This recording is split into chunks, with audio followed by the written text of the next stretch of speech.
आता, इसलिए कोशिश करो कि एग्जाम में मिस्टेक ना हो।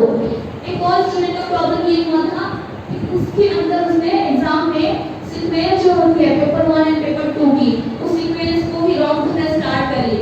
अगर एक सीक्वेंस 30 मार्क्स की आपकी चेंज होती है तो नेक्स्ट सीक्वेंस में ऑटोमेटिक चेंज हो जाती है आपकी, तो वहां पे भी आपका पासिंग का कोई सवाल ही रहता नहीं। तो कोशिश करो कि इस बात का एग्जाम में ध्यान दो कि आप कौन सी सीक्वेंस फिल अप कर रहे हैं, आपने लैंग्वेज वन कौन सी चूज की है, इंस्ट्रक्शन अच्छे से फॉलो करो, देन उसको फिल अप करना स्टार्ट करो।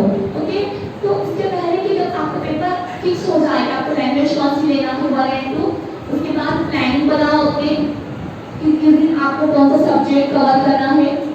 जो लोग क्लासेस अटेंड कर रहे हैं तो अच्छी बात है, टीचर्स का कुछ ना कुछ तो आपको जरूर सपोर्ट मिल जाता है।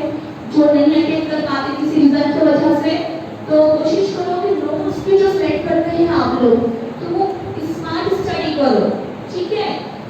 मैंने ये देखी कि व्हाट्सएप के ऊपर इतने भी पीडीएफ आते रहते हैं, स्टूडेंट्स को कलेक्ट करते रहते हैं और खुश होते हैं कि हमको बहुत सारा कंटेंट मिल गया, तो ये कोई खुशी की बात नहीं है। स्मार्ट स्टडी करो, अच्छे नोट्स चुन के निकालो उसमें से और उसको ही फॉलो करो। अगर जो नोट्स आपने फॉलो किए हैं उसको एक बार पढ़ के छोड़ देना ये इम्पोर्टेंट नहीं है, बार बार उसको रिवीजन करना इम्पोर्टेंट है। अगर आप रिवीजन करते हैं कम से कम एक नोट्स को 4 बार, तो ये आपने कॉन्फिडेंस पैदा करेगा, आपने जो पढ़े हैं तो वो आपका स्टडी फिक्स आपको याद हो जाएंगे, ठीक है। बहुत सारे लोग क्या करते हैं, एक बड़ी सी बुक लेते हैं उसके अंदर 1000 पेजेस है और बोलते हैं कि पूरी बुक पढ़ के निकाल दिए, तो बुक पढ़ के निकालना इम्पोर्टेंट नहीं है, आपको कितना याद रहा ये इम्पोर्टेंट है। तो ऐसे नोट्स फॉलो करो जिसको आप बार बार रिवाइज कर सकते हैं, ठीक है। और क्या मेथड फॉलो करना चाहिए मैं आपको उस बारे में बताऊंगी। इसके बाद में आपको टीटी के अंदर जो सीडी पोर्शन है उसमें सिलेबस क्लियरली मेंशन किया हुआ नहीं है, ठीक है। आपको जो सीडी है उसके अंदर है, टीटी के अंदर नहीं है। उसमें आपको पेडागोजिकल कंसर्न ऐसा टॉपिक दिखेगा, आपको इवैल्यूएशन दिखेगा, टर्म आपको मूल्यांकन, इसके अंदर बहुत सारे टर्म्स कवर होते हैं। उसमें आपको क्या पढ़ना है क्या नहीं पढ़ना है इसको आपको लिस्ट बनाना जरूरी है, ठीक है। बहुत सारे बच्चों को मालूम नहीं होगा कि उसके अंदर कौन से टर्म्स आते हैं, टॉपिक कौन से आते हैं, इसमें भी स्टडी कम करते हैं फिर सक्सेस नहीं होता। फिर एग्जाम में क्या बोलते हैं कि आउट ऑफ सिलेबस क्वेश्चन आया था, आउट ऑफ सिलेबस क्वेश्चन नहीं आता, आपने उसको टॉपिक को कवर नहीं किया हुआ होता है, ठीक है। तो मैं शॉर्ट में आज वैसे कुछ टॉपिक्स भी लूंगी कि उसके अंदर क्या क्या टर्म्स कवर होते हैं जो मैंने आपको टर्म्स अभी बताई हूँ, ठीक है।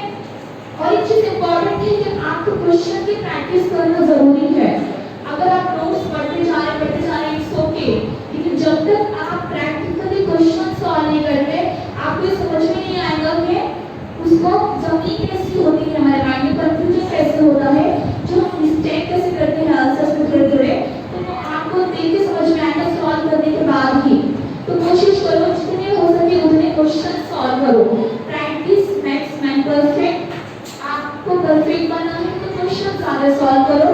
कोशिश करो कि हर टॉपिक के बाद अगर उससे रिलेटेड क्वेश्चन आपके पास दस्तयाब है तो उसको सॉल्व करने की कोशिश करो। खास बच्चों को मैंने देखी हूँ कुछ कि आंसर की साइड में रखते हैं, सॉल्व करने के पहले ही उनको बड़ी उछलत होती है कि पहले आंसर देख लिया उसका क्या है आंसर की के अंदर। तो ऐसा गलती कभी ना करें, गलत हो रहा है होने दें, हम अपने आप चेक करने वाले हम ही मास्टर है। तो गलती हो रही है होने दें, क्वेश्चन सॉल्व करें, आखिर में उसको आंसर की में चेक करें। इससे आपको समझ में आएगा कि आपकी स्टडी का लेवल कहाँ तक हुआ है, ठीक है।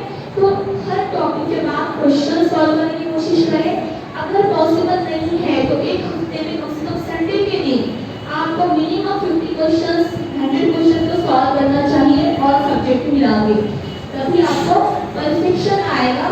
जो आपके अंदर एग्जाम का फियर है कि मैं फेल हो जाऊंगी और फेल हो जाऊंगा, क्वेश्चन में सॉल्व करना नहीं आएगा, टाइम बस नहीं होगा, तो ये सब आपके क्वेश्चन खत्म हो जाएंगे, ठीक है। क्योंकि आपको टाइम मैनेजमेंट समझ में आएगा क्वेश्चन सॉल्व करना कितना लगता है, तो क्वेश्चन सॉल्व करना स्टार्ट करो।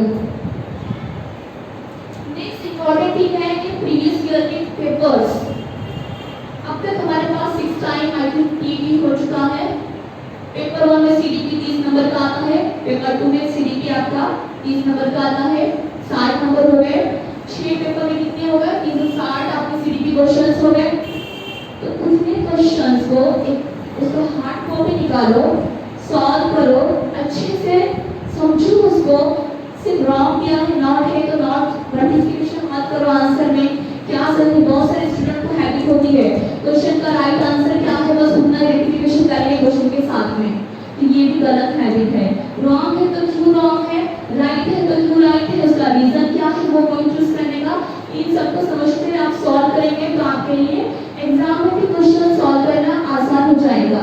ठीक है, तो 360 सीडीपी क्वेश्चन आपके पास आज मौजूद है।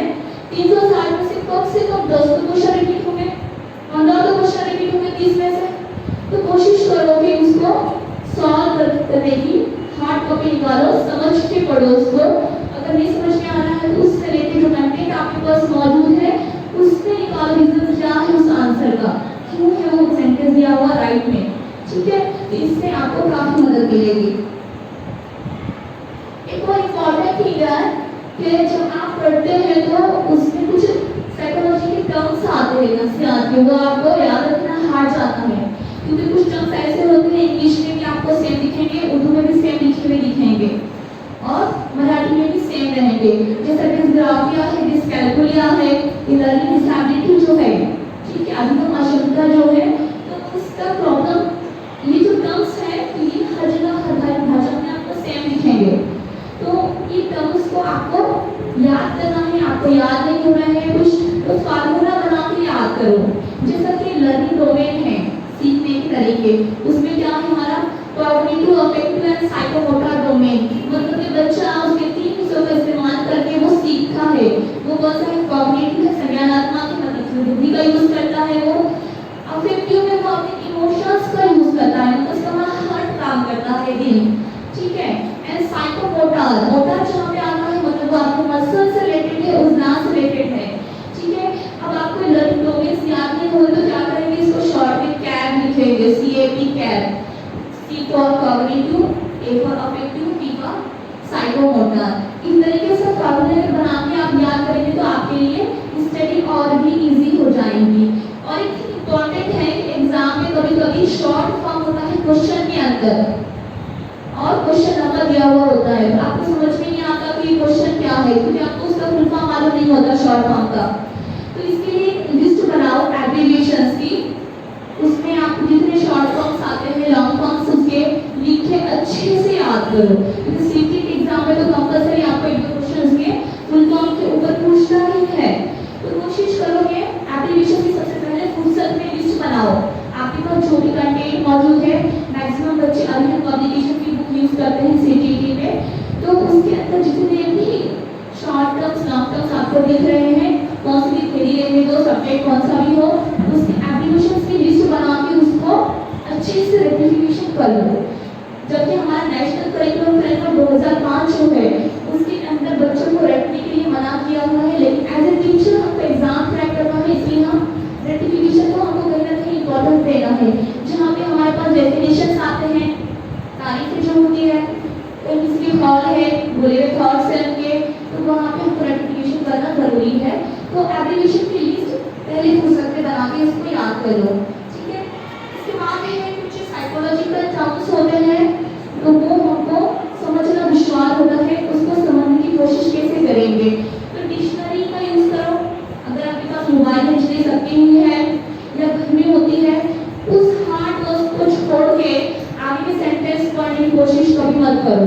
बहुत सारे स्टूडेंट्स होते हैं पैराग्राफ में कुछ हार्ड वर्ड्स आ गया, उसको छोड़ते हैं और आगे की लाइन कंटिन्यू करते हैं और सोचते हैं इस लाइन से हमारा क्या बिगड़ेगा, लेकिन वो लाइन अगर आपके एग्जाम में आ गई तो 1 मार्क आपको बिगड़ सकता है। इसलिए उस पर फोकस करो, उसको छोड़ो मत, डिक्शनरी का यूज करो, कुछ भी करो, लेकिन उसकी मीनिंग निकालो। जैसा कि एक टर्म है पोजिंग क्वेश्चन। पोजिंग क्वेश्चन मतलब क्या, कि बच्चों के थ्रू क्वेश्चन को क्रिएट करना। जैसे क्लास में हम लोग कुछ पढ़ाते हैं तो बच्चे क्या करते हैं, अचानक से हमको उनके कॉन्सेप्ट के बारे में कुछ तो भी क्वेश्चन करते हैं, उस टर्म को बोलते हैं पोजिंग क्वेश्चन। प्रीवियस ईयर में क्वेश्चन आया हुआ है एग्जाम के अंदर, पोजिंग क्वेश्चन मतलब ये क्या, तो creating question from the students, बच्चों की थोड़ा जो है तो क्वेश्चन क्रिएट करना, उसको बोलते हैं पोजिंग क्वेश्चन। ठीक है, तो अपोजिंग प्रॉब्लम भी ऐसी होता है, कोई प्रॉब्लम का निर्माण करना बच्चे के लोग, ऐसे टर्म्स आप छोड़ो मत। स्टडी में अगर आते हैं तो डिक्शनरी को फॉलो करो, तब आपको अच्छे से अंडरस्टैंडिंग होगी। और एग्जाम में खास करके सिंपल सा आपको कुछ नहीं पूछता, कॉम्पिटिशन ज़्यादा है, ऐसे हार्ड चीज़ों की वो फोकस करता है। तो कोशिश करो कि हार्ड वर्क छोड़ के आगे ना जाओ, हर टर्म्स को समझने की कोशिश करो। खास करके एग्जाम में एक बार क्वेश्चन पढ़ के उसका आंसर लिखने की कोशिश कभी मत करो। कम से कम क्वेश्चन को 2 मिनट के अंदर 2 सेकंड के अंदर 2 to 3 टाइम्स इसको पढ़ के निकालो, उसको समझने की कोशिश करो। अगर आपको जो क्वेश्चन है समझ में नहीं आ रहा है, बाजू में दूसरी लैंग्वेज होती है दी उसमें उसको पढ़ो, समझ में नहीं आ रहा है, तो जो टर्म्स आपके समझ में नहीं आ रहा है, हो सकता है इंग्लिश में आपको समझ में आ जाए। तो ऐसे हार्डनेस को वहाँ फोकस करो फास्टली विदाउट टाइम वेस्टिंग के, इसमें भी आपका अच्छा स्कोर हो सकता है। एक और चीज़ इम्पॉर्टेंट है कि बच्चों को बड़े बड़े थ्योरीज होते हैं तो वो आपको स्टडी करना हार्ड जाता है। पढ़ तो लेंगे, एक बार समझ में आ जाएगा, फिर दोपहर में पूछ लो सुबह क्या पढ़े थे तो भूल जाएंगे, क्योंकि थ्योरीज बड़े बड़े होते हैं। जैसा कि हमारे पास जीन राजी की थ्योरी है, वाइगोस की है, कॉलम की थ्योरी है, डीएफ स्किनर है, ठीक है, बहुत सारे हमारे पास थ्योरीज है जो कि कंपल्सरी आपको सीटीटी एंड टीटी में है। तो उसके लिए तरीका क्या है, कॉन्सेप्ट मैपिंग का हम इस्तेमाल करेंगे। कॉन्सेप्ट मैपिंग क्या होता है, आपका माइंड मैप करना। जैसा कि आप लोग बचपन से जब आप पहली क्लास में तो यूज में नहीं आया होगा, आई थिंक 5th स्टैंडर्ड से आप लोगों ने यूज किया है tree diagram system. Tree diagram बनाते हैं, आप सब लोग बनाते हैं, फ्लो चार्ट भी बोलते हैं उसको हम लोग, तो उसको ही कॉन्सेप्ट मैप बोलते हैं, ठीक है। ये टर्म आपका सीटीटी सिलेबस में मौजूद है, पेडागोजी में कॉन्सेप्ट मैपिंग क्या होता है। तो इसके अंदर आपका जो ब्रेन में कॉन्सेप्ट चलेगा किसी चीज के बारे में, उसको हम फिगर के शेप में ड्रॉ करते हैं, उसको क्या बोलते हैं हम लोग, कॉन्सेप्ट मैपिंग। उस चीज का आप लोग यूज करो अपनी स्टडी में, ठीक है। उससे फायदा क्या होगा कि आपको सिर्फ आप कीवर्ड्स नोट करेंगे, जैसा कि किसी का क्लासिफिकेशन है डेवलपमेंट स्टेजेस है, ठीक है, विकास के जो है प्रकार अलग अलग है, नरम कैसी बच्चों नजनुमा कैसी होती है, तो उसको भी आप ट्री डायग्राम बना के आसानी से याद कर सकते हैं। इसके अलावा जो बड़े थ्योरीज भी होते हैं तो उसको भी आप ट्री डायग्राम बना के, मतलब कॉन्सेप्ट मैपिंग करके आप उसको आसानी से याद कर सकते हैं। इसका फायदा क्या होगा, एग्जाम के टाइम आपको इतना टाइम नहीं होता कि आप पूरे बुक का रिवीजन कर पाए, ठीक है। तो फ्लो चार्ट बना के अगर आप याद करेंगे तो इसका फायदा क्या है कि आपको एग्जाम के एक दिन पहले भी सब टॉपिक का रिवीजन आसानी से हो सकता है। तो सबसे बेस्ट तरीका है स्कोर करने का, चाहे आपका सीडीपी हो या कौन सा भी मेथड हो, लैंग्वेज हो, सब में जहाँ तक उम्मीद हो सके कॉन्सेप्ट मैपिंग का इस्तेमाल करना शुरू कर दो, इससे आपकी स्टडी इजी हो जाएगी, ठीक है। तो कॉन्सेप्ट मैपिंग आपके लिए काफ़ी यूजफुल है, इस पर फोकस करो, मैं आपको बात बात कर रही हूँ, इसकी स्टडी आपकी काफ़ी इजी होने वाली है। नेक्स्ट है इवैल्यूएशन। कॉन्सेप्ट मैपिंग में एक टर्म है, अपने आप क्लियर कर रही हूँ, वैसे टॉपिक हमारा शुरू है। उसमें जो हम लोग अलग अलग शेप यूज करते हैं, ठीक है, कुछ लिखने के लिए, जैसे कि हम ट्राइंगल यूज करते हैं, रेक्टेंगल करते हैं, स्क्वायर लिखते हैं कभी कभी, और उसको एरो से जोड़ते हैं। तो जो एरो होते हैं वो जोड़ने का काम करते हैं, मतलब बताते हैं कि वो सेंटर से कितने ताल्लुक है एक दूसरे से। जो शेप्स होते हैं उनको एक टर्म यूज किया हुआ है सीटीटी में, सिलेबस में ही टॉपिक आपको नोड्स वर्ड यूज किया है, NODE नोड। नोड मतलब जो शेप आप कॉन्सेप्ट मैप में इस्तेमाल करते हैं, 1 मार्क के लिए आपको सीटीटी में आ सकता है, ठीक है। एक देखेंगे हम इवैल्यूएशन, आपका टीटी में इवैल्यूएशन का टॉपिक है। इवैल्यूएशन मतलब के जिसमें आप मूल्यांकन करते हैं बच्चों का, इसमें ही आपका CCE है, कंटीन्यूअस एंड कॉम्प्रिहेंसिव इवैल्यूएशन है, स्कूल बेस्ड असेसमेंट, ये इसमें आता है। आपको सिर्फ टीटी में इतना ही टर्म दिया है, तो आपको इसमें पॉइंट कवर करना है। नेक्स्ट है आपको टीचिंग मेथड्स। टीचिंग मेथड्स आपके इम्पोर्टेंट है, कम से कम 20 टीचिंग मेथड्स हमारे पास इम्पोर्टेंट है, और उसमें किसने क्या डिस्कवर किया है वो भी इम्पोर्टेंट है। जैसे क्वेश्चन आंसर मेथड है वो आपका सोक्रात का दिया हुआ है, ठीक है। इंडक्टिव डिडक्टिव मेथड है, आगमा विधि, रीमा विधि, वो है आपका एरिस्टोटल ने दिया हुआ है, और उसका मेथड का नाम किसने दिया, बैकन ने दिया है, ये आपका इम्पोर्टेंट है। ब्रेनस्टॉर्मिंग जो है एलेक्स टाइपी और वर्कर है, जैसे कि मॉन्टेसरी इसने बनाया तो वो मारिया मॉन्टेसरी ने बनाया है। इस टाइप के क्वेश्चन भी आपको पूछे जाते हैं। पेज जैसा फ्रोबेल का है। एक और चीज इंपॉर्टेंट है कि टीचिंग एड्स पे आपको फोकस करना है। जैसे कि हमारा ओवरहेड प्रोजेक्टर है, जो ऐसे टीचिंग एड्स जैसा कि ब्रेल लिपि है जो कि ब्लाइंड बच्चों के लिए इस्तेमाल होते हैं, खास करके वो कंप्यूटर में आज अवेलेबल है। इस टेक्नोलॉजी के बारे में आपको अवेयरनेस होना जरूरी है। टीचिंग एड्स में आपको ये सब पॉइंट्स कवर करना है, ठीक है।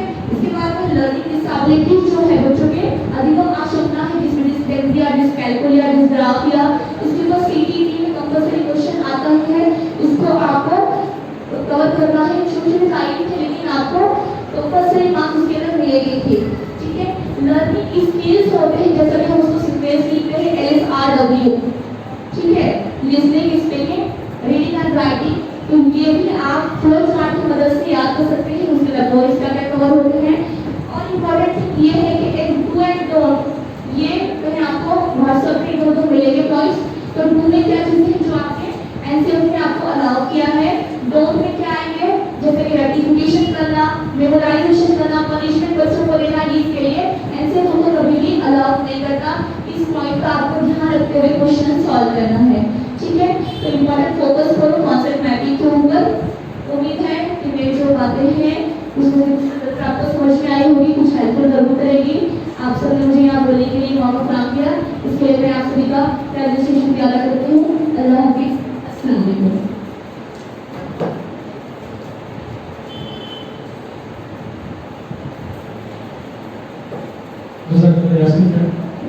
जो सीनियर डॉक्टर की क्वालिफाइड है और साथ ही इंग्लिश स्कूल के प्रिंसिपल भी है।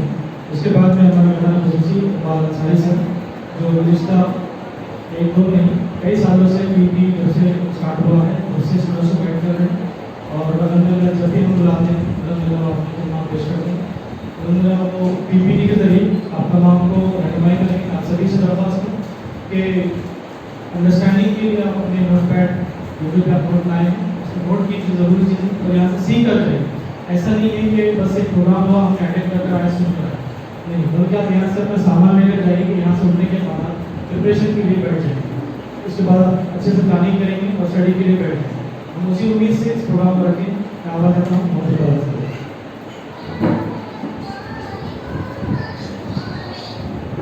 अस्सलाम वालेकुम। सबसे पहले मैं अपना इंट्रोडक्शन पेश करता हूँ। मैं सेल्फ इकबाल अंसारी, बहुत सारे लोग मुझे जानते भी होंगे। मेरी क्वालिफिकेशन डिटेल्स आपके सामने मौजूद है। DED, DA में 2013 में जो फर्स्ट डिग्री हुआ था उसमें माशाल्लाह मैं क्वालिफाई हुआ था। और उसके बाद उसकी वैलिडिटी ख़त्म हो रही थी, इसलिए मैंने 2018 में सेकंड पेपर दी थी। और 2010 में जो CET हुई थी वो भी मैंने एग्ज़ाम दिया था। 2017 टेट भी मैं दे चुका हूँ। और ये मेरा एक्सपीरियंस है। 3 शोबे हैं हमारे पास स्कूल की है, प्राइवेट, कॉरपोरेशन और जिला परिषद। और अल्हम्दुलिल्लाह तीनों शोबों में काम करने का तजुर्बा है। और जहाँ पर हमारी टीचिंग जॉब खत्म होती है वहाँ से मेरा आगाज़ हुआ था बतौर headmaster Shabbir Ansari education society Pathri में, जो एकता नगर में अब्दुल खालिक अंसारी उर्दू प्राइमरी स्कूल है। वहाँ पर मैं 6 साल बतौर हेडमास्टर अपनी खिदमत अंजाम दे चुका हूँ। तो बहुत सारे जो प्राइवेट के मसाइल से होते हैं उनसे भी वाकिफ़ हूँ। उसके बाद थाने कॉरपोरेशन में 6 साल मैंने काम किया है। वहाँ कॉरपोरेशन के जो मसाइल होते हैं वो भी पता है। और अभी 2020 से मैं जिला परिषद हरदोई में 2017 का जो टेट हुआ था उस टेट के बेस पर अल्लाह का फज़ल करम है कि 3 मरतबा जॉब लगी है। यहाँ हमारे को 1 मरतबा के लिए भाग-दौड़ करना पड़ रही है। सबसे पहले मैं ये जानना चाहता हूँ कि पिछला जो सेमिनार हुआ था जाकिर हुसैन में, वहाँ पर कौन कौन था? आप लोगों ने ज़रा हाथ अगर बताएंगे। देखिए, टीचर बनने के लिए हमें दरकार काबिलियत क्या है टीचर्स बनने के लिए? तो हम देख सकते हैं सबसे पहले हमें DED करना होता है, जो एक ग्रेज होता है जो अब कम हो चुका है। दूसरा BED में BA BSc ज़रूरी है। BCom के कुछ मुझे इन दिनों आए हैं फ़ोन कि BCom में हमारा BED हो, तो मैंने पूछा कि BCom से BED का ये कन्फ्यूज़न हो रही है। वो फील्ड ही अलग है बीकॉम। लेकिन मुंबई वगैरह जैसे इलाकों में अक्सर जो लोग हैं ना 12वीं के बाद कॉमर्स चूज़ करते हैं ताकि कंपनीज वगैरह में ट्राई कर सकें। लेकिन पता नहीं फिर शायद कोविड वगैरह की वजह से वो टीचिंग फील्ड की तरफ आ रहे हैं। तो देखा जाए तो बीकॉम के अगर आप करते हैं तो बीकॉम वालों को जॉब मिलना मुश्किल है, क्योंकि आपको सिर्फ 11th-12th के पर ही आप बीकॉम वाले पढ़ा सकते हैं।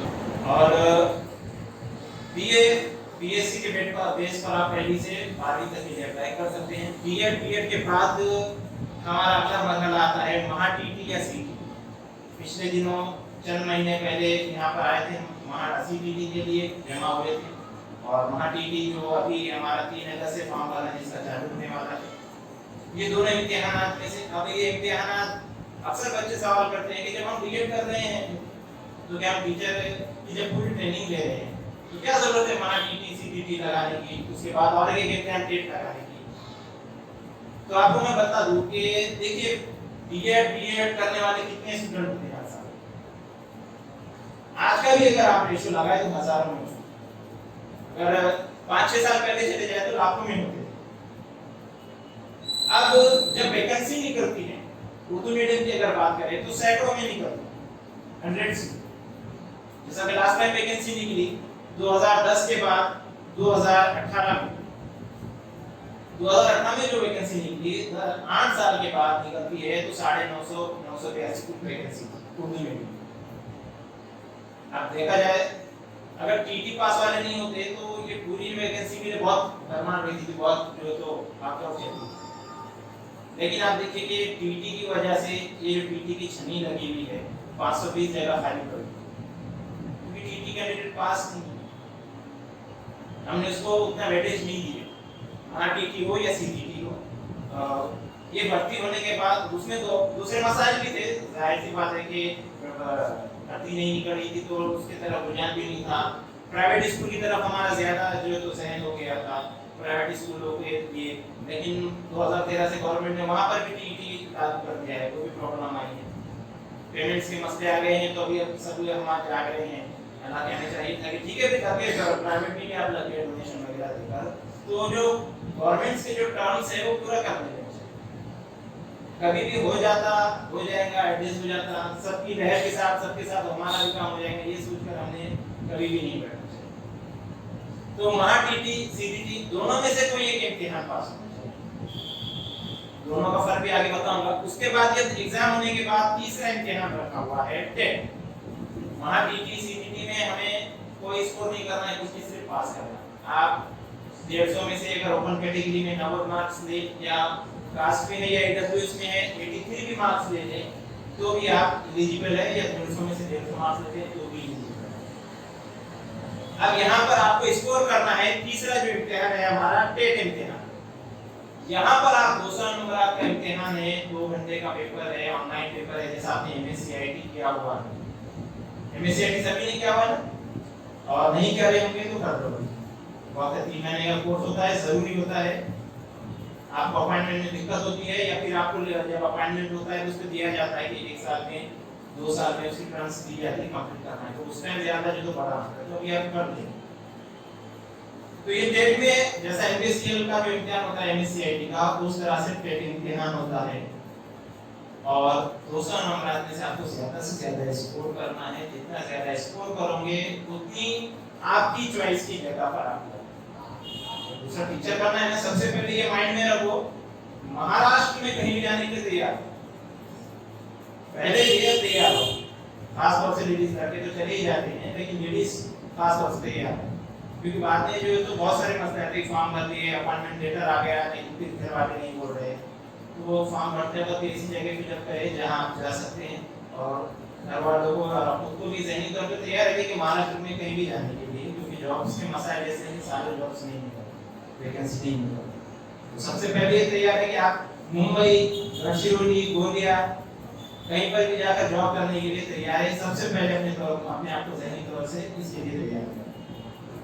तो इस तरह अगर तैयार करके आपने सिर्फ टेट दे दिए तो कुछ भी मार्क्स आप उर्दू मीडियम कैंडिडेट्स को सिर्फ वैकेंसी निकालने के लिए है, जितने पास है इंशाल्लाह सभी लग जाए, क्योंकि कैंडिडेट अभी भी कम पास है और वैकेंसी ज्यादा है। 520 के बाद 2018 से 18, 19, 20 और निकलने तक मेरे ख्याल से और 2 साल लग जाए, क्योंकि मेरा एक अंदाजा है कि जैसा पिछली गवर्नमेंट ने लास्ट ईयर में निकाले थे उनके चौथे साल में, शायद ये गवर्नमेंट भी उसी तरह अगर ये पहली भर्ती कंप्लीट होती तो लास्ट ईयर में निकाले 2022 से 23।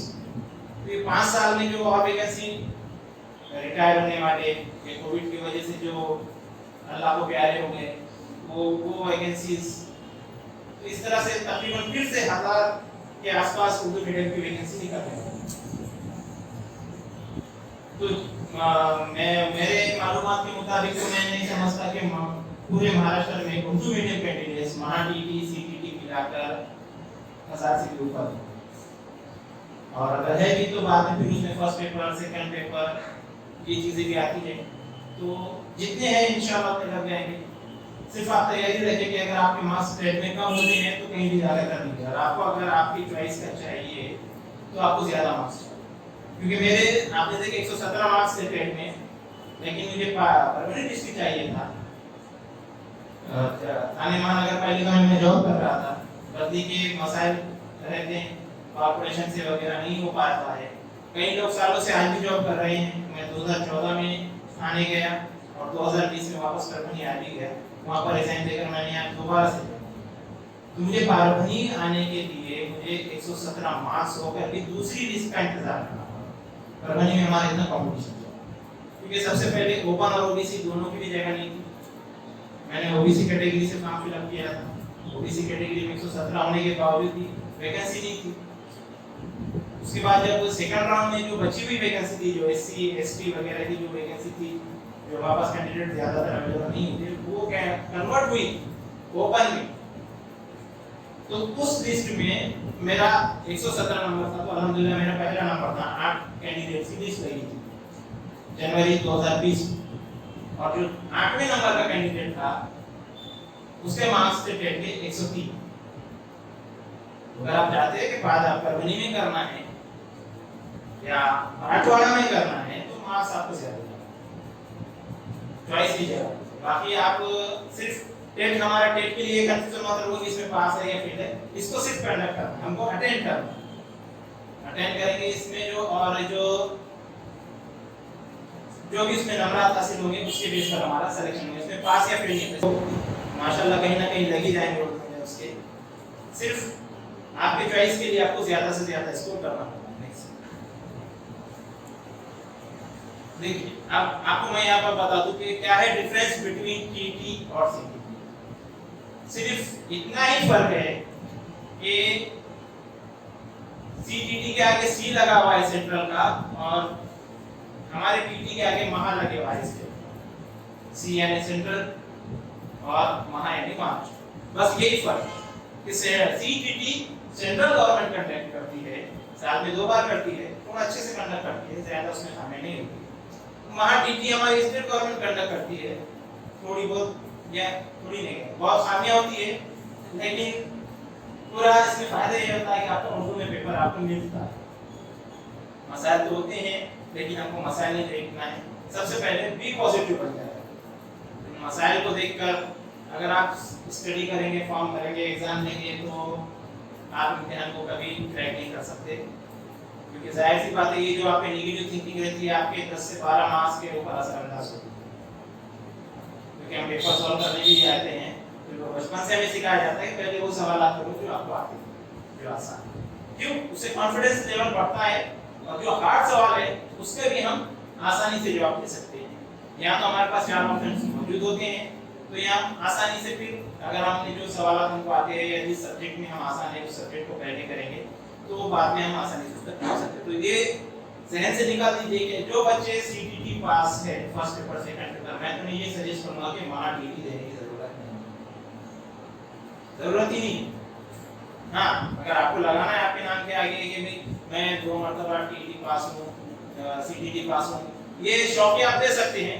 उसके अंदर भी लिखा हुआ है वेबसाइट पे कि आप अपनी काबिलियत बढ़ाने के लिए दे सकते हैं, लेकिन हमारी काबिलियत नापे जैसे महाटीटी के पेपर्स नहीं होते, वैसे आप देना चाहें तो दे सकते हैं, लेकिन 500 रुपये 800 रुपये बुकिंग हमारे बच जाते हैं। और आप ये दोनों भी सर्टिफिकेट सीटीटी और महाटीटी दोनों भी लाइफ टाइम हो चुके हैं, सीटीटी की वेबसाइट पर भी आप जो तो नोटिफिकेशन आ गया है।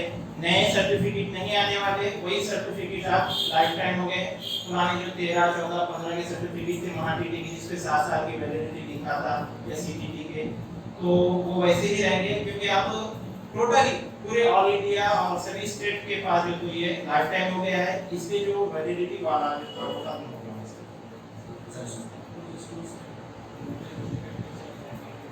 हाँ, सर बता रहे हैं कि कुछ स्कूल में कहते हैं कि सीटीटी नहीं चलेगा, टीटीटी होगा, सिर्फ टीटी।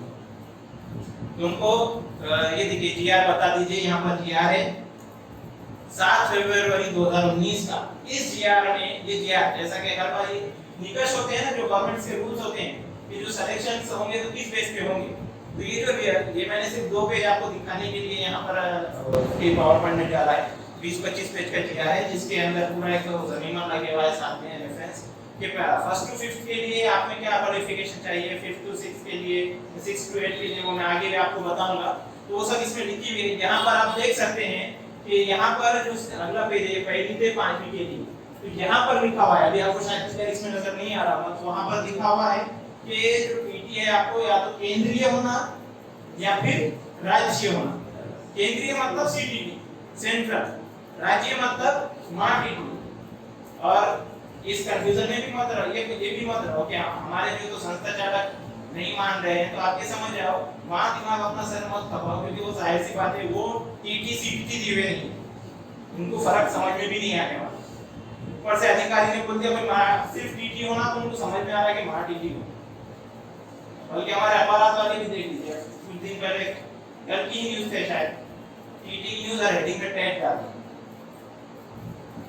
तो बच्चे कंफ्यूज हो गए कि भाई आपके नगर से कौन से फॉर्म चालू हो रहे, महाटीटी के हो रहे या टेट के हो रहे।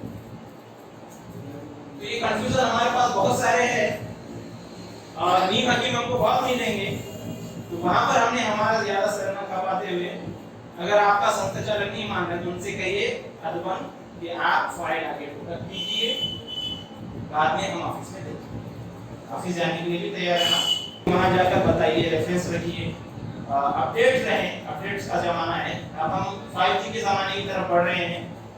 एक जमाना था कि हम फॉर्म भरने के लिए कोई भी फॉर्म भरना हो, एक तो पहले जेरॉक्स से लेके ऑफलाइन करते थे, पोस्ट करते थे, उसके बाद जमाना है नेट कैफे पे भर रहे हैं। अब आज का और 4G 5G का है, नेट पे गए तो नेट की स्पीड हमारे मोबाइल से 0 होती है। तो कोई भी अगर आप सोसाइटी में प्रॉब्लम आ रही है तो हम आपके जीआर दिखा सकते हैं, इसमें वाज़ेह लिखा है। इसी के बेस पे चाहे गवर्नमेंट हो या प्राइवेट हो, महाराष्ट्र शासन, इसी की बेस पर जो तो आपका जो तो अपॉइंटमेंट होना है, इसमें बता दीजिए हमको साफ साफ लिखा हुआ है कि केंद्र या फिर क्यों राज्य, दोनों में से सीटीटी या महाटीटी दोनों भी आपको यहाँ पर काम में आएगा, दोनों में भी पास होगा। हाँ, अब आते हैं महाटीटी की तरफ वापस। तो महाटीटी का अब फॉर्म आने वाला है, सब उसकी मालूमात आपको देना है। तो सबसे पहले देखिए महाटीटी की वेबसाइट का यहाँ पर आपके सामने स्क्रीनशॉट है।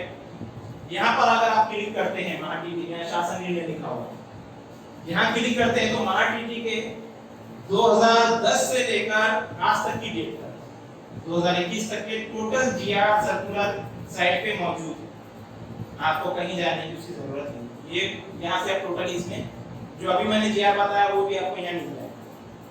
यहाँ पर शासन निर्णय का टैब आता है, उस पर क्लिक करेंगे तो ये सब जीआर आते हैं, इस पर क्लिक कर आप जो है तो उसको डाउनलोड कर सकते हैं।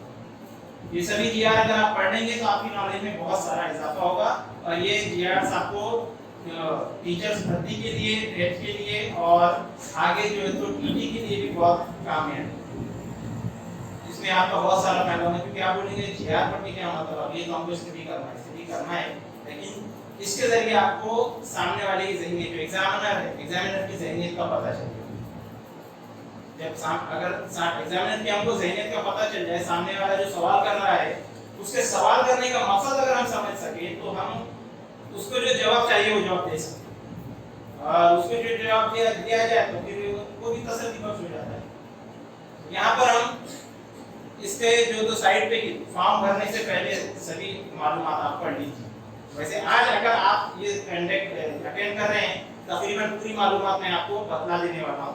सिर्फ ये करिए जिहाद साहब पढ़ने को ख्वाहिशमंद है तो इसको ख्वाहिशमंद नहीं, मैं कहूँगा कि पढ़िए ही प्राप्त करें पूरा। और दूसरी एक बात, जिहाद होते हैं हमारे मराठी में, हमारे उर्दू मीडियम्स के अक्सर मराठी कमजोर होती है, लेकिन मैंने बाहर के हिसाब में जब देखा है मुंबई वगैरह जाकर, तो वैसे हमारे मराठवाड़ा की मराठी दूसरों के मुकाबले में बहुत अच्छी है। तो ये कम जो खुद एतमादी है, खुद एतमादी की जो कमी है कि मराठी वगैरह में, तो उससे भी आप बाहर निकलिए। हमारी मराठी अच्छी है और नहीं भी है तो उसको और अच्छा बात करने की कोशिश कीजिए, क्योंकि हमको सिर्फ पढ़ाना उर्दू में है, ऑफिशियल पूरा वर्क हमको मराठी में करना।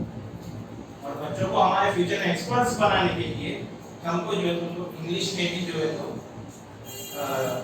हमें माहिर होना जरूरी है।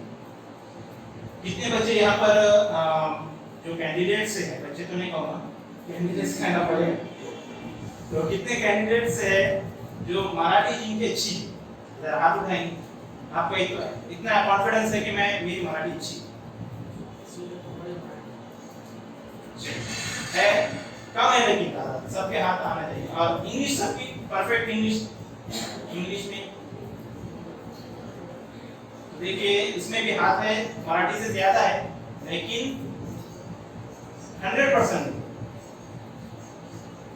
तो ये चीजें हमको टीटी में अटकाती, ये जो छन्नी है ना, तो वो हम दूसरे सब्जेक्ट में से निकल जाते, लेकिन हिंदी का सेकंड लैंग्वेज या उर्दू को टांग पकड़ के खींच लेते, तो हम छन्नी में लटक जाते।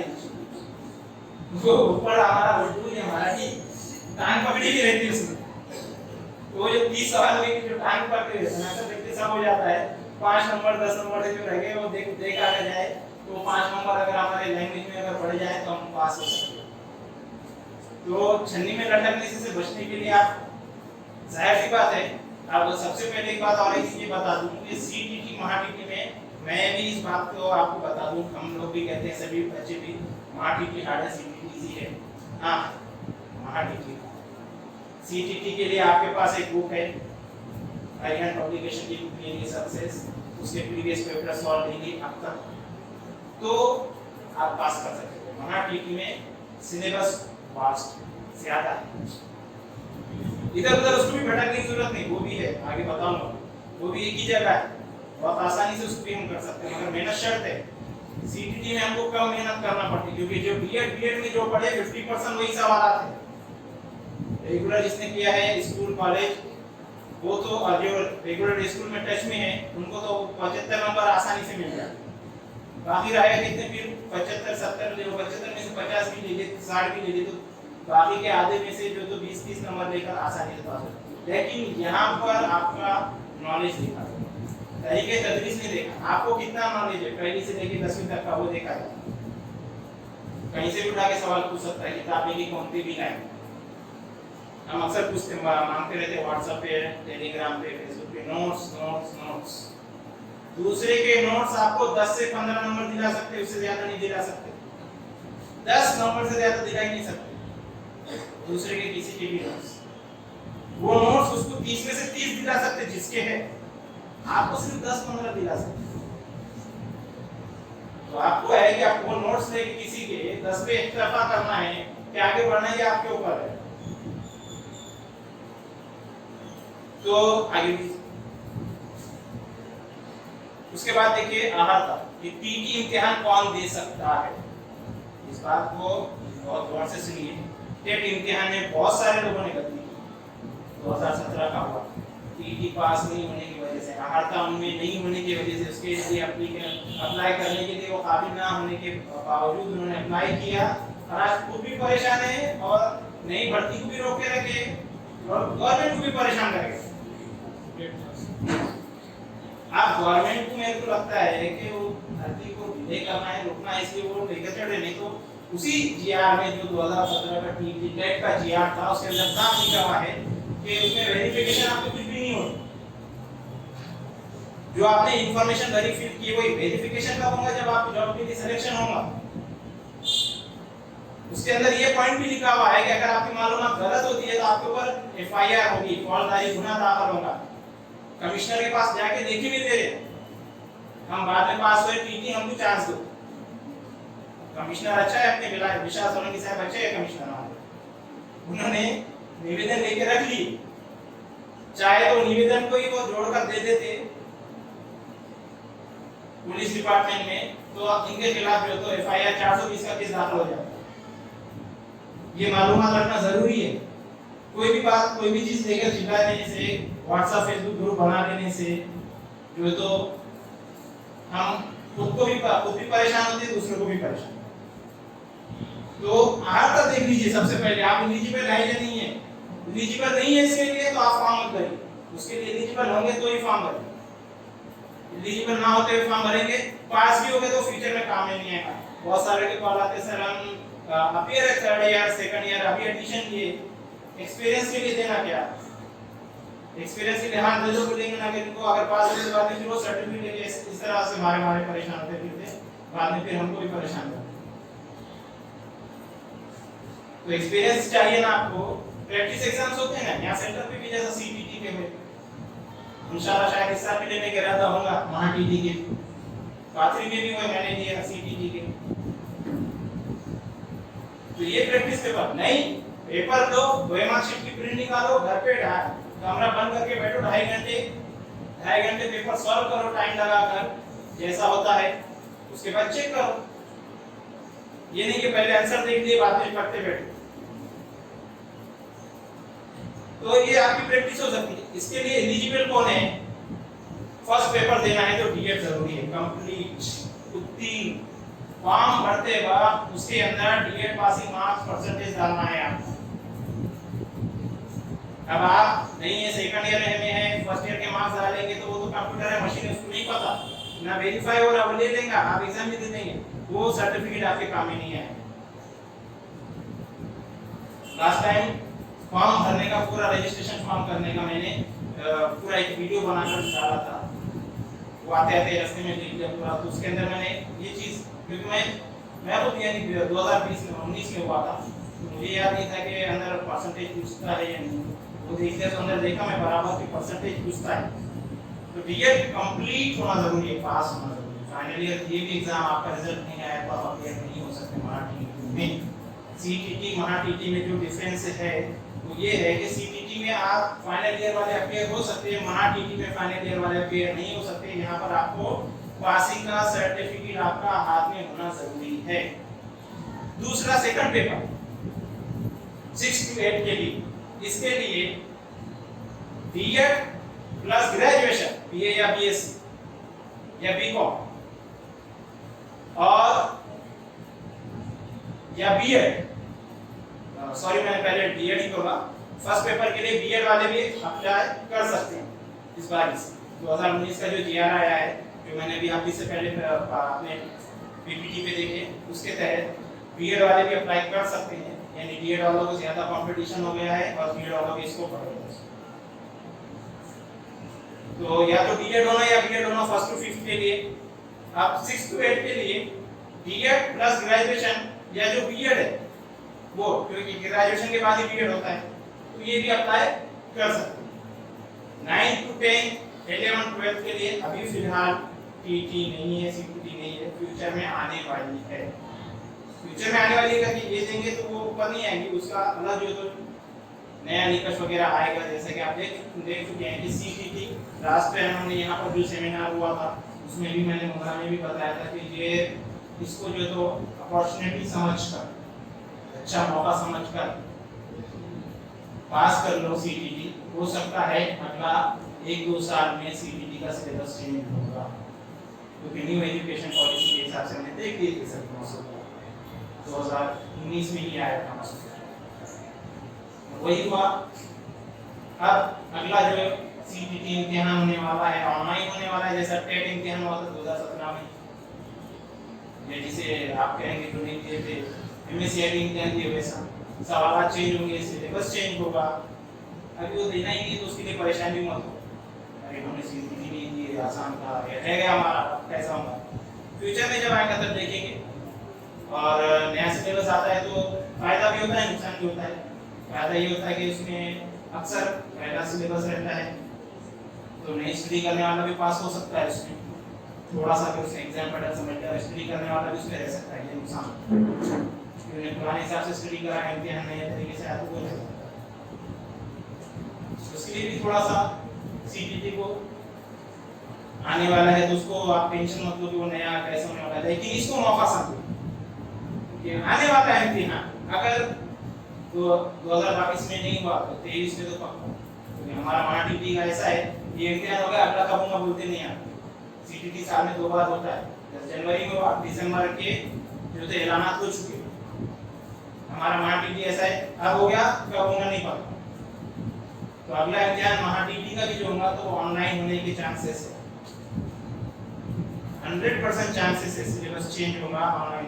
सिलेबस तो महाटीटी का मेरे ख्याल से चेंज नहीं होगा, लेकिन ऑनलाइन इम्तिहान मुश्किलियत की सतह बढ़ेगी, सीटीटी भी अब मुश्किलियत की सतह उसमें बढ़ेगी, क्योंकि न्यू एजुकेशन पॉलिसी में कहा गया है कि टीचर बनाने के लिए मुश्किलियत की सतह बढ़ाएंगे, क्योंकि बहुत बच्चे पास हो। आप देखिए सीटीटी का रिजल्ट 2 साल पहले तक हमारे महाटीटी की तरह आता था 4% 5%, लेकिन पिछले दो इम्तिहानों से एक मरतबा 23 से 21 आया, और लास्ट वाला जो है उसका भी रिकॉर्ड तोड़ के उसने 34-35 चला। अब जब ये जो आ गए इनको रोकने के लिए और गवर्नमेंट छन्नी लगाने वाली, तो और मुश्किल की सतह बढ़ने वाली, इस बात को भी मद्देनजर रखते हुए इसी को मौका समझे और इसी इम्तिहान को क्रैक करने के, पास करने की पूरी कोशिश करें। तो एलिजिबिलिटी क्या है आपको समझ में आ गया? कोई डाउट्स, कुछ पूछना है? अगला है इम्तिहान की नौइयत।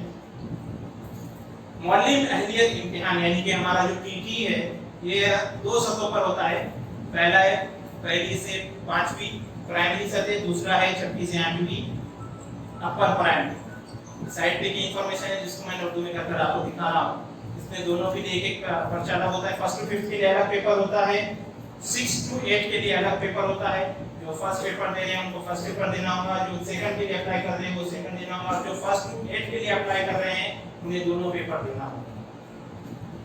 दोनों सतहों के लिए दरखास्त करने वाले उम्मीदवारों को दोनों पेपर देना लाजमी होगा। पेपर फर्स्ट के सवाल या पर्चे की नौइयत और मुश्किलियत, अब देखिए डीएड में आपको पता होगा मुश्किलियत की सतह पेपर बनाते वक्त रहता है ना हमारे पास,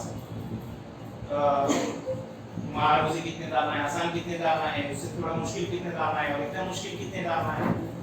तो उस तरह से पेपर फर्स्ट जो है उसकी मुश्किलियत की सतह हाई स्कूल का निसाब है, यानी 10वीं तक का, 10वीं के जैसे हार्ड क्वेश्चन होते हैं वो इस तरह से आता है। अब अगर हम टीटी क्रैक नहीं कर पा रहे समझ लो कि आज का 10वीं का इम्तिहान हम पास नहीं कर पाएंगे, क्योंकि 10वीं के मुश्किलियत की सतह के मुताबिक इसके सवालात होंगे और जो सेकंड पेपर होगा उसके पर्चे की नौइयत और मुश्किलियत की सतह जूनियर कॉलेज के हिसाब पर होगी। उच्च माध्यमिक कहा गया है जिसे 11th 12th कहते हैं, यानी फर्स्ट पेपर 10th तक के सिलेबस के बेस पे रहेगा और सेकंड पेपर 12th तक के। सब बच्चे बोलते हैं सिलेबस सर बोलते हैं कि बेटा टेक्स्ट बुक पढ़ो, फर्स्ट पेपर के लिए 5th तक पढ़ना, क्योंकि 5वीं तक ही पढ़ाना है भाई, हमको जो पढ़ाना है वहां तक का ही हमको नॉलेज होना जरूरी नहीं। मैं सबको ही फर्स्ट पेपर सेकंड वालों को ही एवरेज 10वीं तक का पेपर फर्स्ट से 10th तक की टेक्स्ट बुक पढ़ाता हूं। जो लोग ये कहते हैं कि 5वीं तक की बुक्स में हो जाता है और इस पे अमल भी कर लेते हैं, फिर वो बाद में प्रॉब्लम में आ जाती है। अब कामयाब होने के लिए दरकार नंबरात। अब देखिए ओपन कैटेगरी पे 60% मार्क्स जरूरी है, यानी कि 150 में से 90। अब वो 150 में से 90, 150 के 150 का सही सवाल है 150, तो आपको 90 मार्क्स लेना है। कुछ सवाल अगर गलत होते हैं तो वो रद्द होता है, उसके मार्क्स नहीं मिलते आपको, उसकी उम्मीद भी नहीं करना, उसका निवेदन भी देने की जरूरत नहीं, शुरू से ही कि जो सवाल गलत होगा वो रद्द हो जाएगा।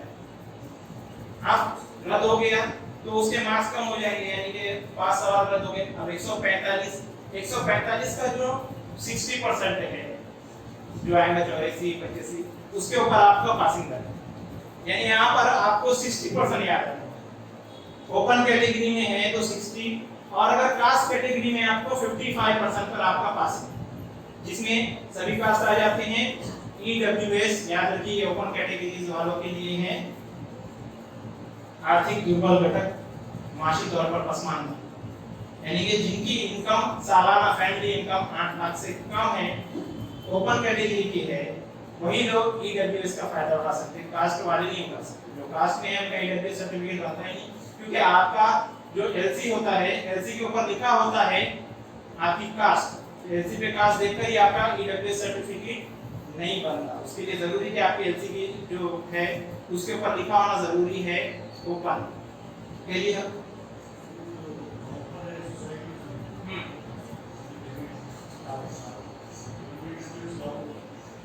जो जॉब पर है वो भी ईडब्ल्यूएस का फायदा उठा सकते हैं। आपके पास ईडब्ल्यूएस सर्टिफिकेट है, हाँ, लेकिन जॉब पर है तो आपकी सैलरी डिपेंड करती है। ईडब्ल्यूएस बनाने के लिए अगर आप गलत मालूमात देकर बना लेंगे तो आपका नहीं बनेगा, या बन भी गया गलत मालूमात देकर तो उसका फायदा आप नहीं उठा सकते। आपकी सैलरी 8 लाख के अंदर आना, आपकी सैलरी से लगाना पड़ेगी उसको, आपको वहाँ नौकरी बताना पड़ेगी, आप कौन सी नौकरी कर रहे, सरकारी नौकरी, खासगी नौकरी, जो नौकरी कर रहे हैं, और उसका लास्ट ईयर का आपका फॉर्म 16 भरना पड़ेगा आपको आईटीआर रिटर्न का साथ। फॉर्म 16 सबको ही भरना पड़ता है हर साल जो जॉब पर है, चाहे आप टैक्स पे करते हो या ना करते हो। जैसा कि शिक्षण सेवा में देखा जाए तो उनकी सालाना पेमेंट 6000 महीने के हिसाब से 72,000 ही होती है, लेकिन उनको आईटीआर रिटर्न भरना ही पड़ता। और अगर कोई शिक्षण सेवक है और डबल से इम्तिहान देके पास करना चाहता है या नहीं का पहले पास करना चाह रहा है, तो वो ईडब्ल्यूएस का फायदा उठा सकता है, क्योंकि उसकी सालाना इनकम कितनी हो रही, 72,000 रुपये। घर में अगर दूसरे भी मिलाकर भी है तो 8 लाख के अंदर ही आएगी, इसकी लिमिट है 8 लाख के अंदर आओ।